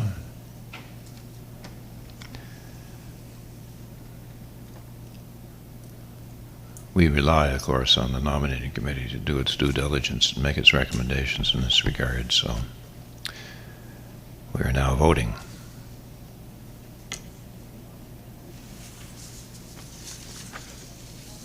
That's unanimously passed. Thank you. I have a light from Councillor Allen. Councillor Allen. Yeah, thank you, Mayor. I just wanted to mention before we go for the break that the area fire rate meeting for the Hantsport and area will take place July 13th at 7 p.m. at the Hantsport Fire or the Hantsport Community Hall. Thank you, Councillor, for pointing that out. I'm calling a recess for 15 minutes.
Thank you. Thank you, councillors, for your promptness in returning to the chambers following the break. We're on item 10 of our agenda, which is correspondence. I'd like a motion to receive the correspondence. Councillor Allen, thank you. Councillor Granger as a seconder, thank you. All those in favor or otherwise of receiving the correspondence, please vote now. While we're waiting for the results of the vote, the correspondence is comprised of a letter from the Workers' Compensation Board. That's unanimously passed, thank you. The Workers' Compensation Board pointing out to us all the things that they do, and also pointing out as well that the firefighters are now covered for PTSD, all emergency responders are, and things of that sort. And in fact, other diseases associated with being near hazardous substances are also covered, and those represent changes. But generally speaking, he wanted us to know that they were there. If there were any questions that we had, that he gave contact numbers for us to sign, or call rather, in that regard. So we appreciate that letter. We have a letter from Central Kings thanking us very much for our contribution to their Safe Grad campaign and ceremonies, saying due to our generosity along with that of their community, the graduates will be able to enjoy a very memorable Safe Grad overnight event. And that was signed CK Grad Class. And then we had a letter from Horton, a district high school, signed by Harmony Paul, who, with regard to the upcoming Glooscap's inaugural Mawiomi, and she says, I'd like to personally invite the mayor to Glooscap First Nations inaugural Mawiomi to be held at Horton High School on October the 7th. She is a grade 11 Mi'kmaq student, and she goes on to say, I feel it's awesome to have a powwow at our school because many people are not educated about my culture. They don't know about the fun parts, the positive parts, just the dark chapters in our history. It'll give students an opportunity to become educated and to be part of the Mi'kmaq culture. So we very much appreciate that invitation, and I've acknowledged it to Harmony and congratulated her upon that initiative.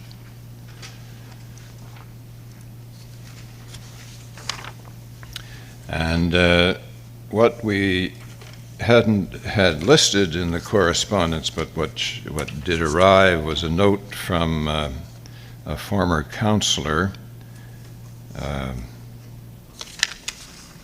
Ted Palmer, who had the opportunity to participate in an exercise which is sponsored by us through our recreation services people. And specifically, he says, I have had great appreciation for recreation services. It has grown exponentially since his time, but he specifically wanted to give unlimited praise, he says, for the overwhelming success of the recent seniors trip to the International Tattoo in Halifax, which is an annual event that we take seniors to. He remarks upon the tattoo as having displayed diversity, traditions, and customs from some of the world's finest musicians and artistic performers. And there was a special tribute given to the descendants of the No. 2 Black Construction Battalion at World War I. Initially turned away from fighting in the white man's war, he says, because of the color of their skin, the battalion was pressed into service because of need and was instrumental in victories. Unfortunately, it took over 100 years to recognize that. I'm asking that Council and Administration formally and privately give a sincere and positive acknowledgement to all those involved in this charter trip, and a special shout out to summer staff hosts Anna and Carly, who were excellent in guidance and organization. So we want to thank Ted for his note. I have a letter from the Honourable John Lohr, Minister of Housing and Municipal Affairs, just saying that time seems to have flown since his assumption of that position, and he wants to thank us very much for the work as councillors that you do to improve the quality of life of our residents, and indicate that he hasn't quite made it around to all the municipalities yet, but he intends to do so. We were fortunate enough to have met with him. And then a letter from Mary Hanneman of Stage Prophets Theatrical Society addressed to Ms. Johnstone and members of the municipality. We gave them COVID-19 community group relief funds, and that was helpful, she said, in relieving some of the negative stress and financial impact on their organization. So that was a letter of appreciation. And that does it for the correspondence. Any comments or discussion on the correspondences received? Well, moving to item 11 then, board and committee reports. Councillor Allen, did you have anything to add to your Kings Point to Point Transit Society board report? Thank you, Mayor. No, there weren't enough members for quorum, so the meeting was canceled. All right, sir. Thank you. Committee meetings, air flights, those kinds of things are getting canceled these days for reasons that we know of. Item B, other or external board and committee reports. Any verbal reports, Deputy Mayor? Thank you, Mayor Tart. AGM season has come and gone, so I know many members of council have been attending AGMs this month, this past month of June. The Annapolis Valley Regional Library Board held an AGM, and the same officers were elected. The chair, Janet Ness, and the other officers have been elected, so it's business as usual and is a very successful year for the library. And numbers continue to go up even after COVID restrictions ease, and we're all doing other things besides reading, but numbers are still good. The Annapolis Valley Trails Coalition Board also had an AGM, and I'm very pleased to announce that Beth Patello is continuing on as chair of that organization, with Rick Jakes as the trails manager. Things will continue to run smoothly under their leadership, and that AGM was wonderfully attended. The members meeting for the Landscape of Grand Pré Incorporated Society. Sorry, there's two bodies there. The member meeting will be in September, and I believe Councillor Allen will be in attendance as well as myself as the board member. And thank you, Mayor, for attending the event that they had in the celebration on the 30th while I was away for a funeral. And the Nova Scotia Federation of Municipalities Board had a meeting today to finalize some of the bylaw changes.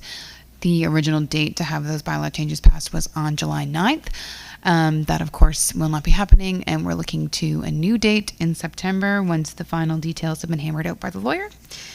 And I believe that's all my committee reports. Thank you. Thank you, Deputy Mayor. Any questions of the Deputy Mayor on her reports? No? Councillor Hurtle. Thank you, Mr. Mayor. I'm prepared to give two reports, one for asset management, taking place June 22nd. In attendance was myself as chair, Councillor Allen, and sitting in for Councillor Killam was Councillor Harding. We covered the roundtable work plan update, a review of the asset management software from Mr. West, and more extensively, we had a bit of a roundtable discussion among some of the issues facing us, the issue in Minas with the sewer smell, and there was a request for some flood mapping analysis. Also, I brought some of the things I learned from the FCM conference in Regina and presented them to various people in the committee to see if they were of use. And that is asset management. On to Police Services Advisory. Everybody was in attendance except for citizen member Jennifer Banks. Apologies. Mr. Brown shared a update on some trespassing concerns and how that may impact those who are adjacent property owners to the trail systems. There was a report from Councillor June Granger on it was, I'm trying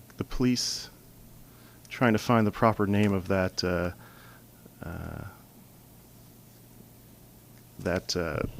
event that Councillor attended. It's okay, Councillor Granger has her light on, so Sure. she'll clarify when she gets on. It was an interesting report. And then we had a report from Staff Sergeant Jodry on the lockdown at Central Kings. And as chair, I requested a presentation on the an upcoming presentation for cybercrime. And then, sorry, I found it here. It was the Nova Scotia Association of Police Governments.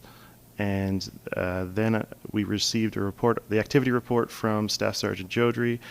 And one of our citizen members had a question about petty crime regarding small businesses, specifically stealing the catalytic converters.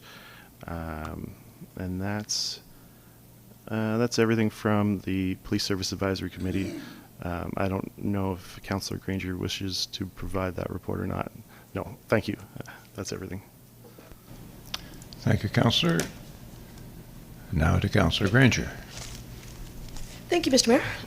I just wanted to let people know that the Fire Services Advisory Committee was supposed to have a meeting in June. It was canceled and rescheduled for September. That means that the policy discussions continue. That's all I have. Thank you. Thank you, Councillor. And lastly, Councillor Windsor. Thank you, Mayor. I did up a couple of reports, distributed them late, one yesterday, one today. And one was related to the meeting. I'll just make some highlights here because I think it's quite significant. Regional Sewer Committee meeting of June 29th, just last week.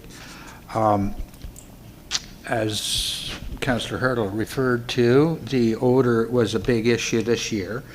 And staff has put a huge effort in and brought back, and we actually delayed the meeting until staff could complete its work on how we need to deal with this.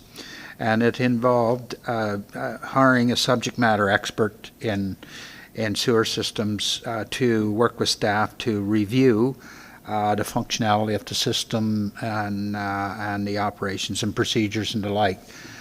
So out of that came various adjustments to how they're doing things.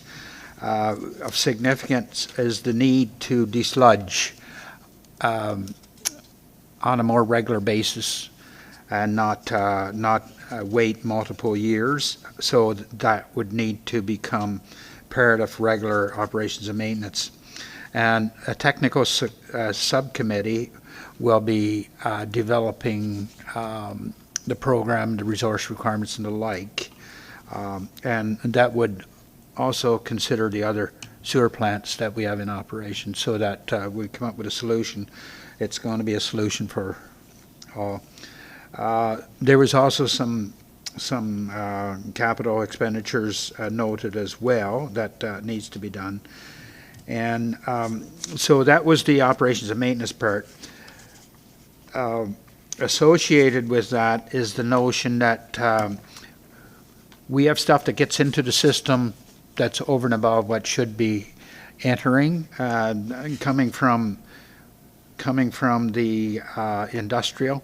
And so we need to shore up all the bylaws of the three parties so that they work together exactly the same actually, or close to it, and that we have a framework to administer enforcement. So all the committee agreed with that, and it goes back to the partners to see if they would agree with it. But that's a significant part of our process. We can do a lot of work on site, but if we get wrong stuff coming into the system, then that becomes a problem.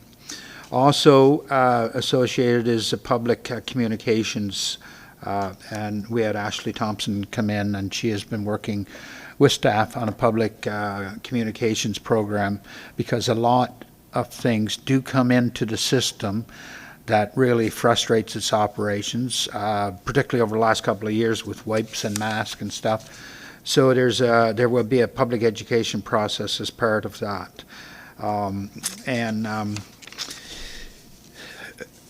Nobody put a guarantee out there that there won't be an odor, but there's certainly a guarantee given that everybody's going to do the best they can, and it's going to be mitigated quite a bit.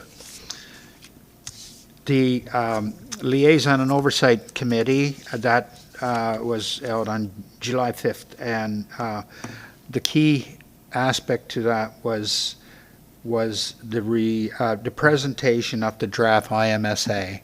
And it was a very good discussion, and I'm not going to get into that. The notes just point out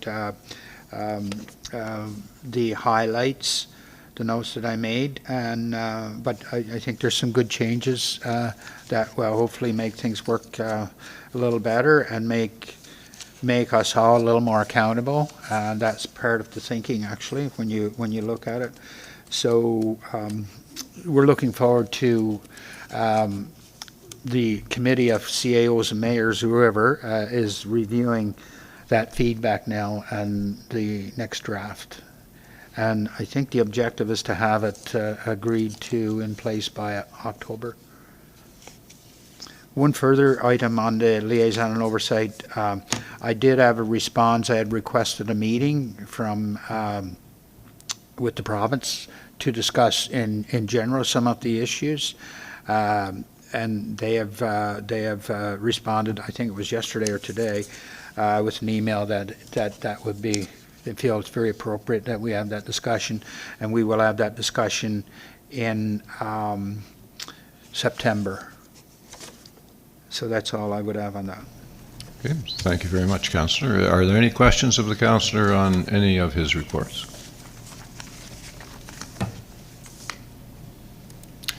Seeing none, then I'm looking for a motion that Municipal Council receive the board and committee reports as attached to the July 5th, 2022 Council agenda and as provided verbally. Moved by Councillor Allen, seconded by Councillor Granger. Any discussion on that motion? Seeing none, all those in favor or otherwise of the motion, please vote now.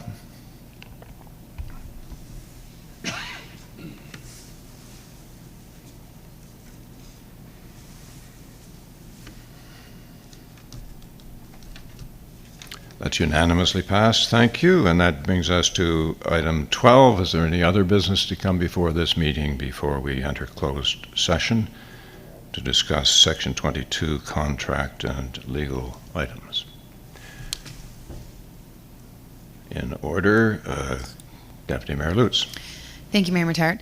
I just wanted to highlight to Council, you may have heard it in the news, that the City of Halifax, in their most recent Council meeting, wrote a letter or called upon the federal government to implement a guaranteed basic income as a federal program.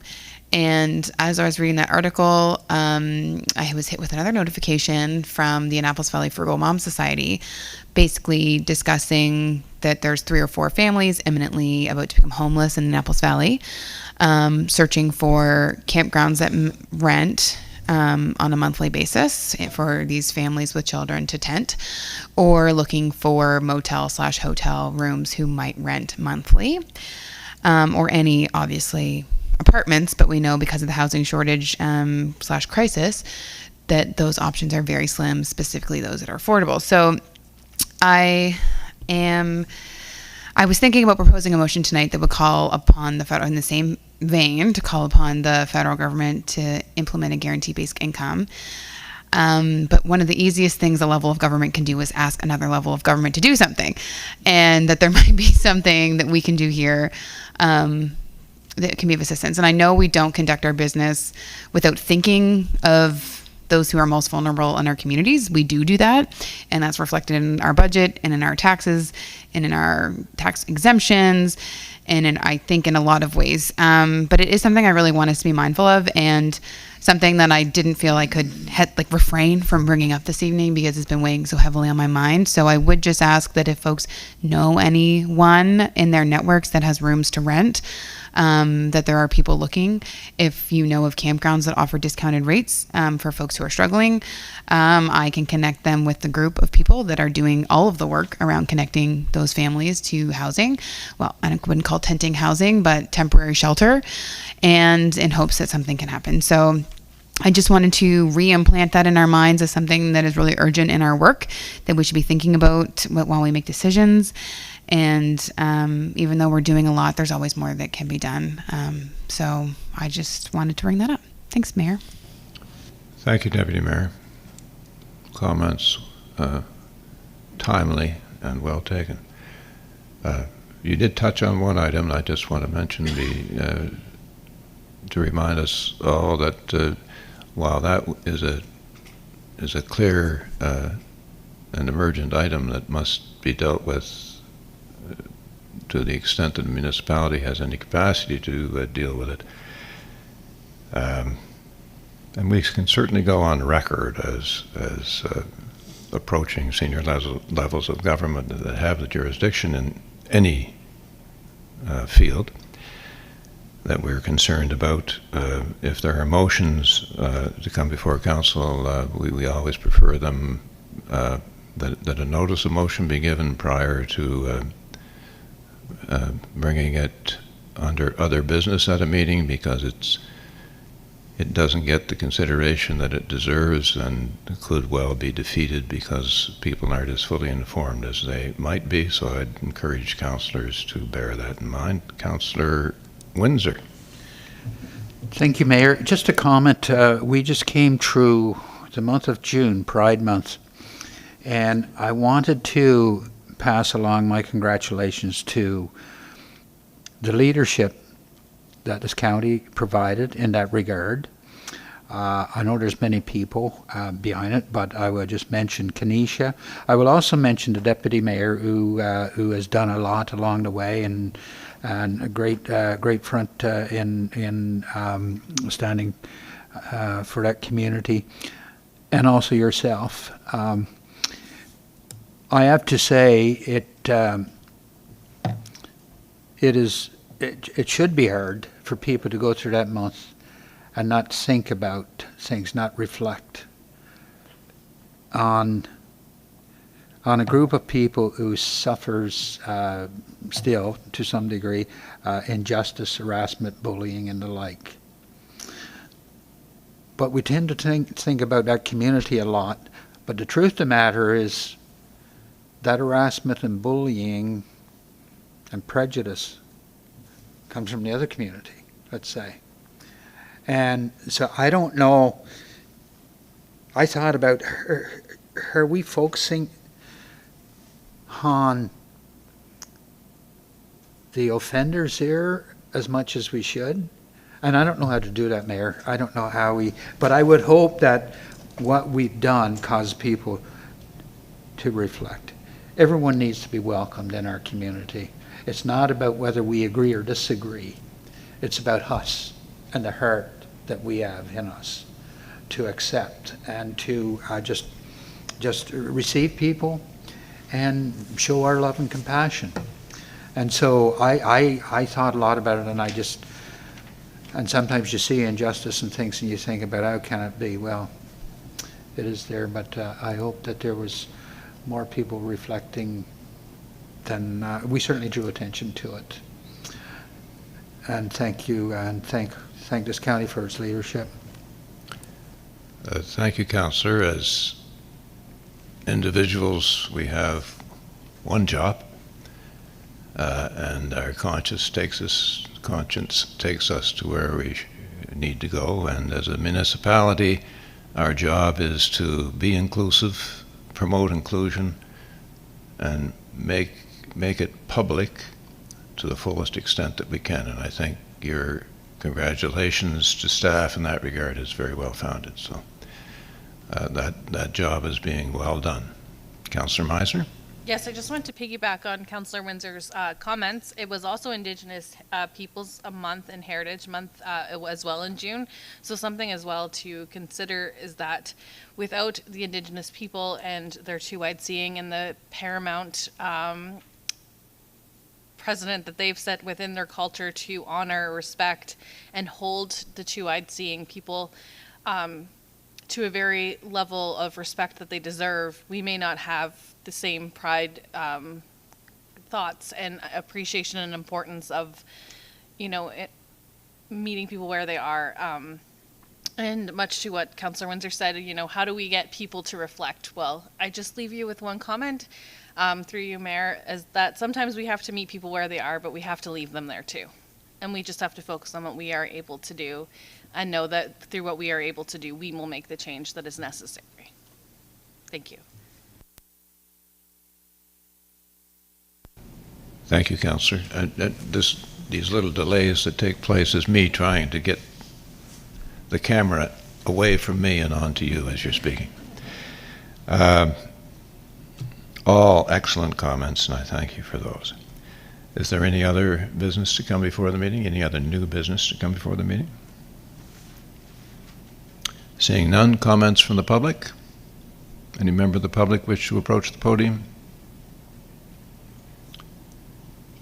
Yes, sir. If you'd come and state your name and place of residence, please. Hi there. My name is Keith Syme. I live in White Rock, and I have a letter that I'd like to read on behalf of Jason Ripley, the Greenwich Fire Chief. Thank you. Has the letter been sent to us? It's being hand-delivered here, sir. It has not yet been sent to us? Okay, that's what I wanted to know. Thank you. Okay, just regarding the statement concerning the July 5th meeting of the Kings County Council. Some of you may have noticed my absence from tonight's council meeting and may be wondering why I have not chosen to be here along with my fellow firefighters. The explanation is simple. It has become apparent to me that there's a definite level of disdain for me on a personal level among some of the members of council. I therefore do not wish my appearance before tonight's meeting to be a distraction or a hindrance to the important message our members wish to convey to you. I encourage you all to keep an open mind and an open heart to the presenters you are about to hear from. Sincerely, Jason Ripley, Greenwich Fire Chief. Thank you. Thank you. Anyone else wish to approach the podium? Same request, please, if you wouldn't mind stating your name for the record and your place of residence. My name's Amy Schofield, and I reside in Port Williams. Ooh, this is my first time speaking here and hearing. It's all kinds of time, and these people are friendly. Yeah, lots of smiles. Nice. So I'm here to read a letter that was written on behalf of the membership of Greenwich Fire Department. So it's being hand-delivered as well. Dear Mayor Muttard and councillors, our membership has requested that I write a letter or write you on behalf following our bi-monthly meeting, which was held last night. At that meeting, Chief Ripley read aloud the letter that was sent by the mayor on June 30th to the chief and members of the fire department. The chief also read his correspondence to the mayor and council requesting funding for our department in accordance with the motion of council from March, in which it promised to continue funding the Greenwich Fire Department, as well as the approved operating budget of council. After reading the letters and in light of the allegations made by the mayor, the chief requested a confidence vote on his leadership and then left the room to allow the membership to discuss the matter. Following a brief discussion, the membership unanimously passed a motion expressing confidence in the leadership of Chief Jason Ripley. We as membership are formally requesting that the municipality release the operating grant and area rate funding to either the Greenwich Fire Commission or the Greenwich Volunteer Fire Department in accordance with the normal practice for funding fire services in Kings County. Our membership is not requesting special treatment, but in fact the opposite. We simply are asking to be treated equally and fairly. While we understand some within management of the municipality seem to have issues with the current fire commission, the fact that this level of scrutiny is being applied to the Commission of Greenwich in the first place just appears to be more evidence that our community is being singled out. Has the municipality ever investigated or asked the minister responsible for fire commissions to investigate whether any other commissions serving Kings County are properly constituted now or in the past? So while we understand the CAO has requested our chief bring the bills of the department to the municipality directly for payment, and that the mayor seemed to suggest in the letter that this somehow fulfills the motion council passed in March, our membership has little trust in the municipality to carry out this very important function of our operations. After the ordeal council had put us through with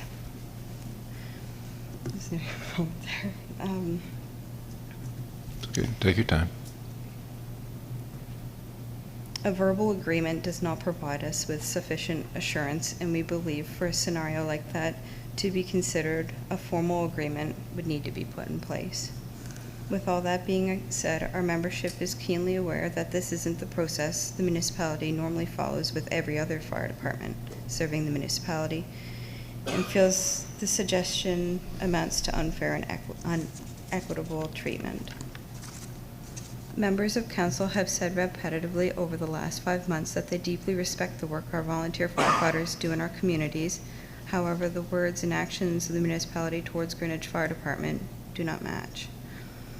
We have been forced to spend our fundraising money to keep the department operating to protect the public over the last 2 months, while the municipality has refused to fund our operations. No other department in this county is forced to provide their community with service solely by way of fundraising, and this is leading to an increased stress and hardship on the membership. While we understand that the letter sent by the mayor, that he seems to put blame on the situation on our chief, we know that multiple requests to meet about this situation and greater issue of the fire study have been made by the chief and that they have gone ignored. We feel mayor and council need to do better. We implore you as council to do the right thing and ensure that the residents of our fire district, our volunteers, receive equal and fair treatment by ensuring our full funding is released without further encumbrance. If council is unwilling to do so, at a minimum, please take ownership of the situation and provide us with a date for formal talks between the municipality and the fire department, which may hopefully lead to at least a temporary agreement which will restore funding and take the burden off volunteers to provide both service to our residents and pay for it. Thank you. Would you mind staying in place for a second? That's written on behalf of the membership? Yes. By yourself? Not by myself. It is signed by the president, Tristan Redden. That's the deputy chief as well, That's is it? correct. Okay. Was it explained to the membership that the municipality is prepared to provide full funding to the membership and they need not go out and fundraise themselves?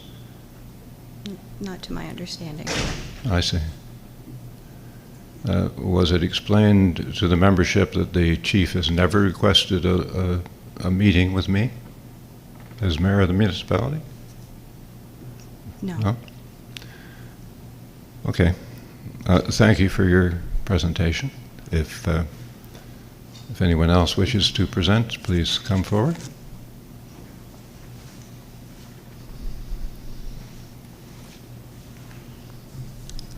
My name is Matea Welton. I'm from New Minas. And I just wanted to speak following the letter read before you tonight, and I wanted to take the time to speak upon you to shed light of how much these recent issues have affected us as firefighters and as people.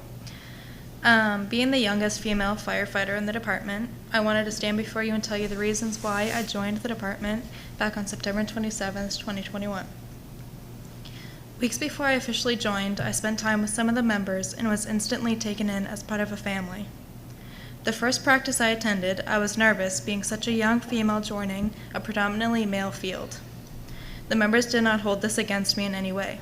In fact, my first practice, they put me in gear and put full faith and trust in me and gave me one of the most rewarding experiences of my lifetime. Practice that night was practicing emergency exit routes if all other exits were blocked. This meant having to set up an extension ladder and bailing out head first while hooked up to a harness setup. Never at any point was I scared. I knew these people were there to help me. Since that day, I knew I had a family. I knew they would have my back forever. Since February 22nd, 2022, there has been unnecessary stress and upheaval concerning the Greenwich Volunteer Fire Department. Just 4 months after I joined the department, there were threats to close us with only 1 month's notice. When I read the news later that day, my heart sank, but I knew what had to be done. We fought, and with the help of our amazing community members, we succeeded. This success brought happiness and pride, but soon turned into the opposite for another time. Holding our operating grant and area rate funding is nothing but absurd. Using our fundraising money that we and our community worked so hard and tirelessly for is not what the department or our team of community members wanted or planned for. Many long days were spent to gain this income to use as part of our extra training budget, fun activities, and miscellaneous expenses. In no way should this money be spent making sure our power stays on. Politics is not what I signed up for when joining the fire service. I joined to gain a family, and that's what I got. Recently, a group of my amazing fellow volunteer firefighters took the time out of their busy lives to stand with signs and congratulate me and another fellow firefighter at our prom walk through Wolfville. They were not asked to, but they did. They waited for us to pass by for approximately 2 hours. This is what I joined the department for, having the support and love from people I never even knew 2 years ago. We are more than a fire department. We are people, we are a family, we are a community, and we are here to protect your family in a time of need. Thank you for your time and consideration. Now, it's your turn to do what's morally right and reconsider holding our funds and returning what is rightfully ours. Thank you. So my message to you as the presenter and the people behind you is please don't feel that you have to go out and fundraise in order to pay your bills. We have made it very clear that all you need to do is give the bills to the municipality and we will pay them as they arrive, on time, in full. So we don't wish to place stress on you, and I certainly implore you not to do that. I implore you simply to give us the bills and allow us to pay them. But I thank you for your presentation, and I understand your strong feelings, and that you are a team, and that you belong to a community of firefighters, and that you all do tremendous work. Thank you. Is there another speaker?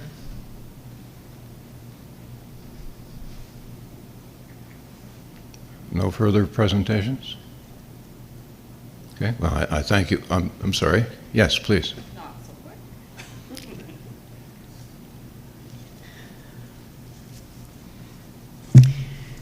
Good evening, Mayor, councillors, Mr. Conrads, the AO.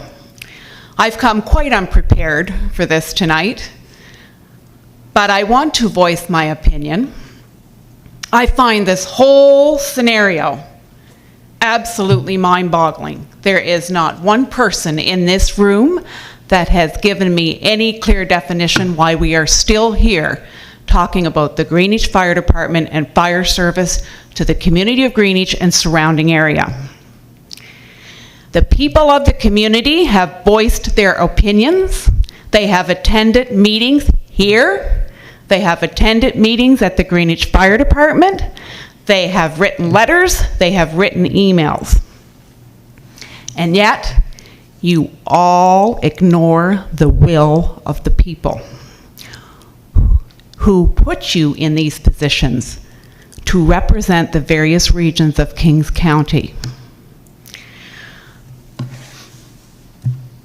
I really feel that if you put as much effort into solving the labor shortage facing Kings County businesses as you have trying to snuff out the Greenwich Fire Department, we might get somewhere this year.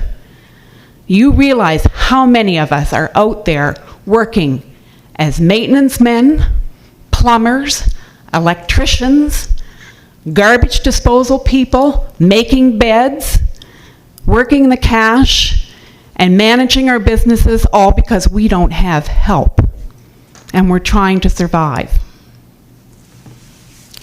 The message is clear. It's clear to me. I'm sure it's clear to all of you.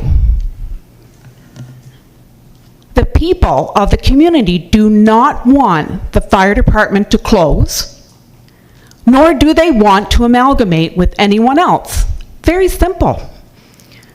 So that being said, release the funds that is due to the Greenwich Fire Department, work with the Greenwich Fire Department and the people of the community to see that it continues to function for many, many years to come. Simple. If Wolfville wants a fire department, let them figure it out. Let them figure out where they want to put a building, how big they want to be. I think with a growing population in this county, we need more rather than less. Now, I might be speaking out of tune because I'm not really up to speed, but that's my feeling. I'm a taxpayer, and I thank you all for listening. I bid you a good evening.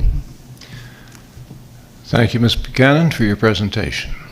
Are there any other presentations to be made? We don't want to close it off. No one else? Okay. Thank you all for your presentations. We'll move along on the agenda. We're about to go into a closed session, so if you wish to leave now, that's quite all right, or you can stay until we make the motion to go into a closed session, and then we'll have to only have council here for that session. Item 14, I'm looking for a motion. We will not, there's nothing coming up in the closed session. It's simply advice from legal and our staff. There's nothing that will require a motion subsequent to closed session. So we will not be coming into, it's not necessary to come back into council, so what I'm looking for is a motion to adjourn council and go into a closed session, moved by the Deputy Mayor, seconded by Councillor Harding, under Section 22. Any discussion on the motion? Seeing none, all those in favor or otherwise, please vote now.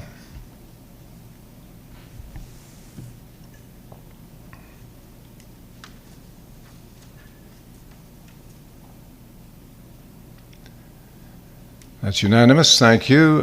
We will be going into closed session, turning off our comms, and we'll take 5 minutes to adjust things in order to get that done, and then we'll begin our closed session. Thank you.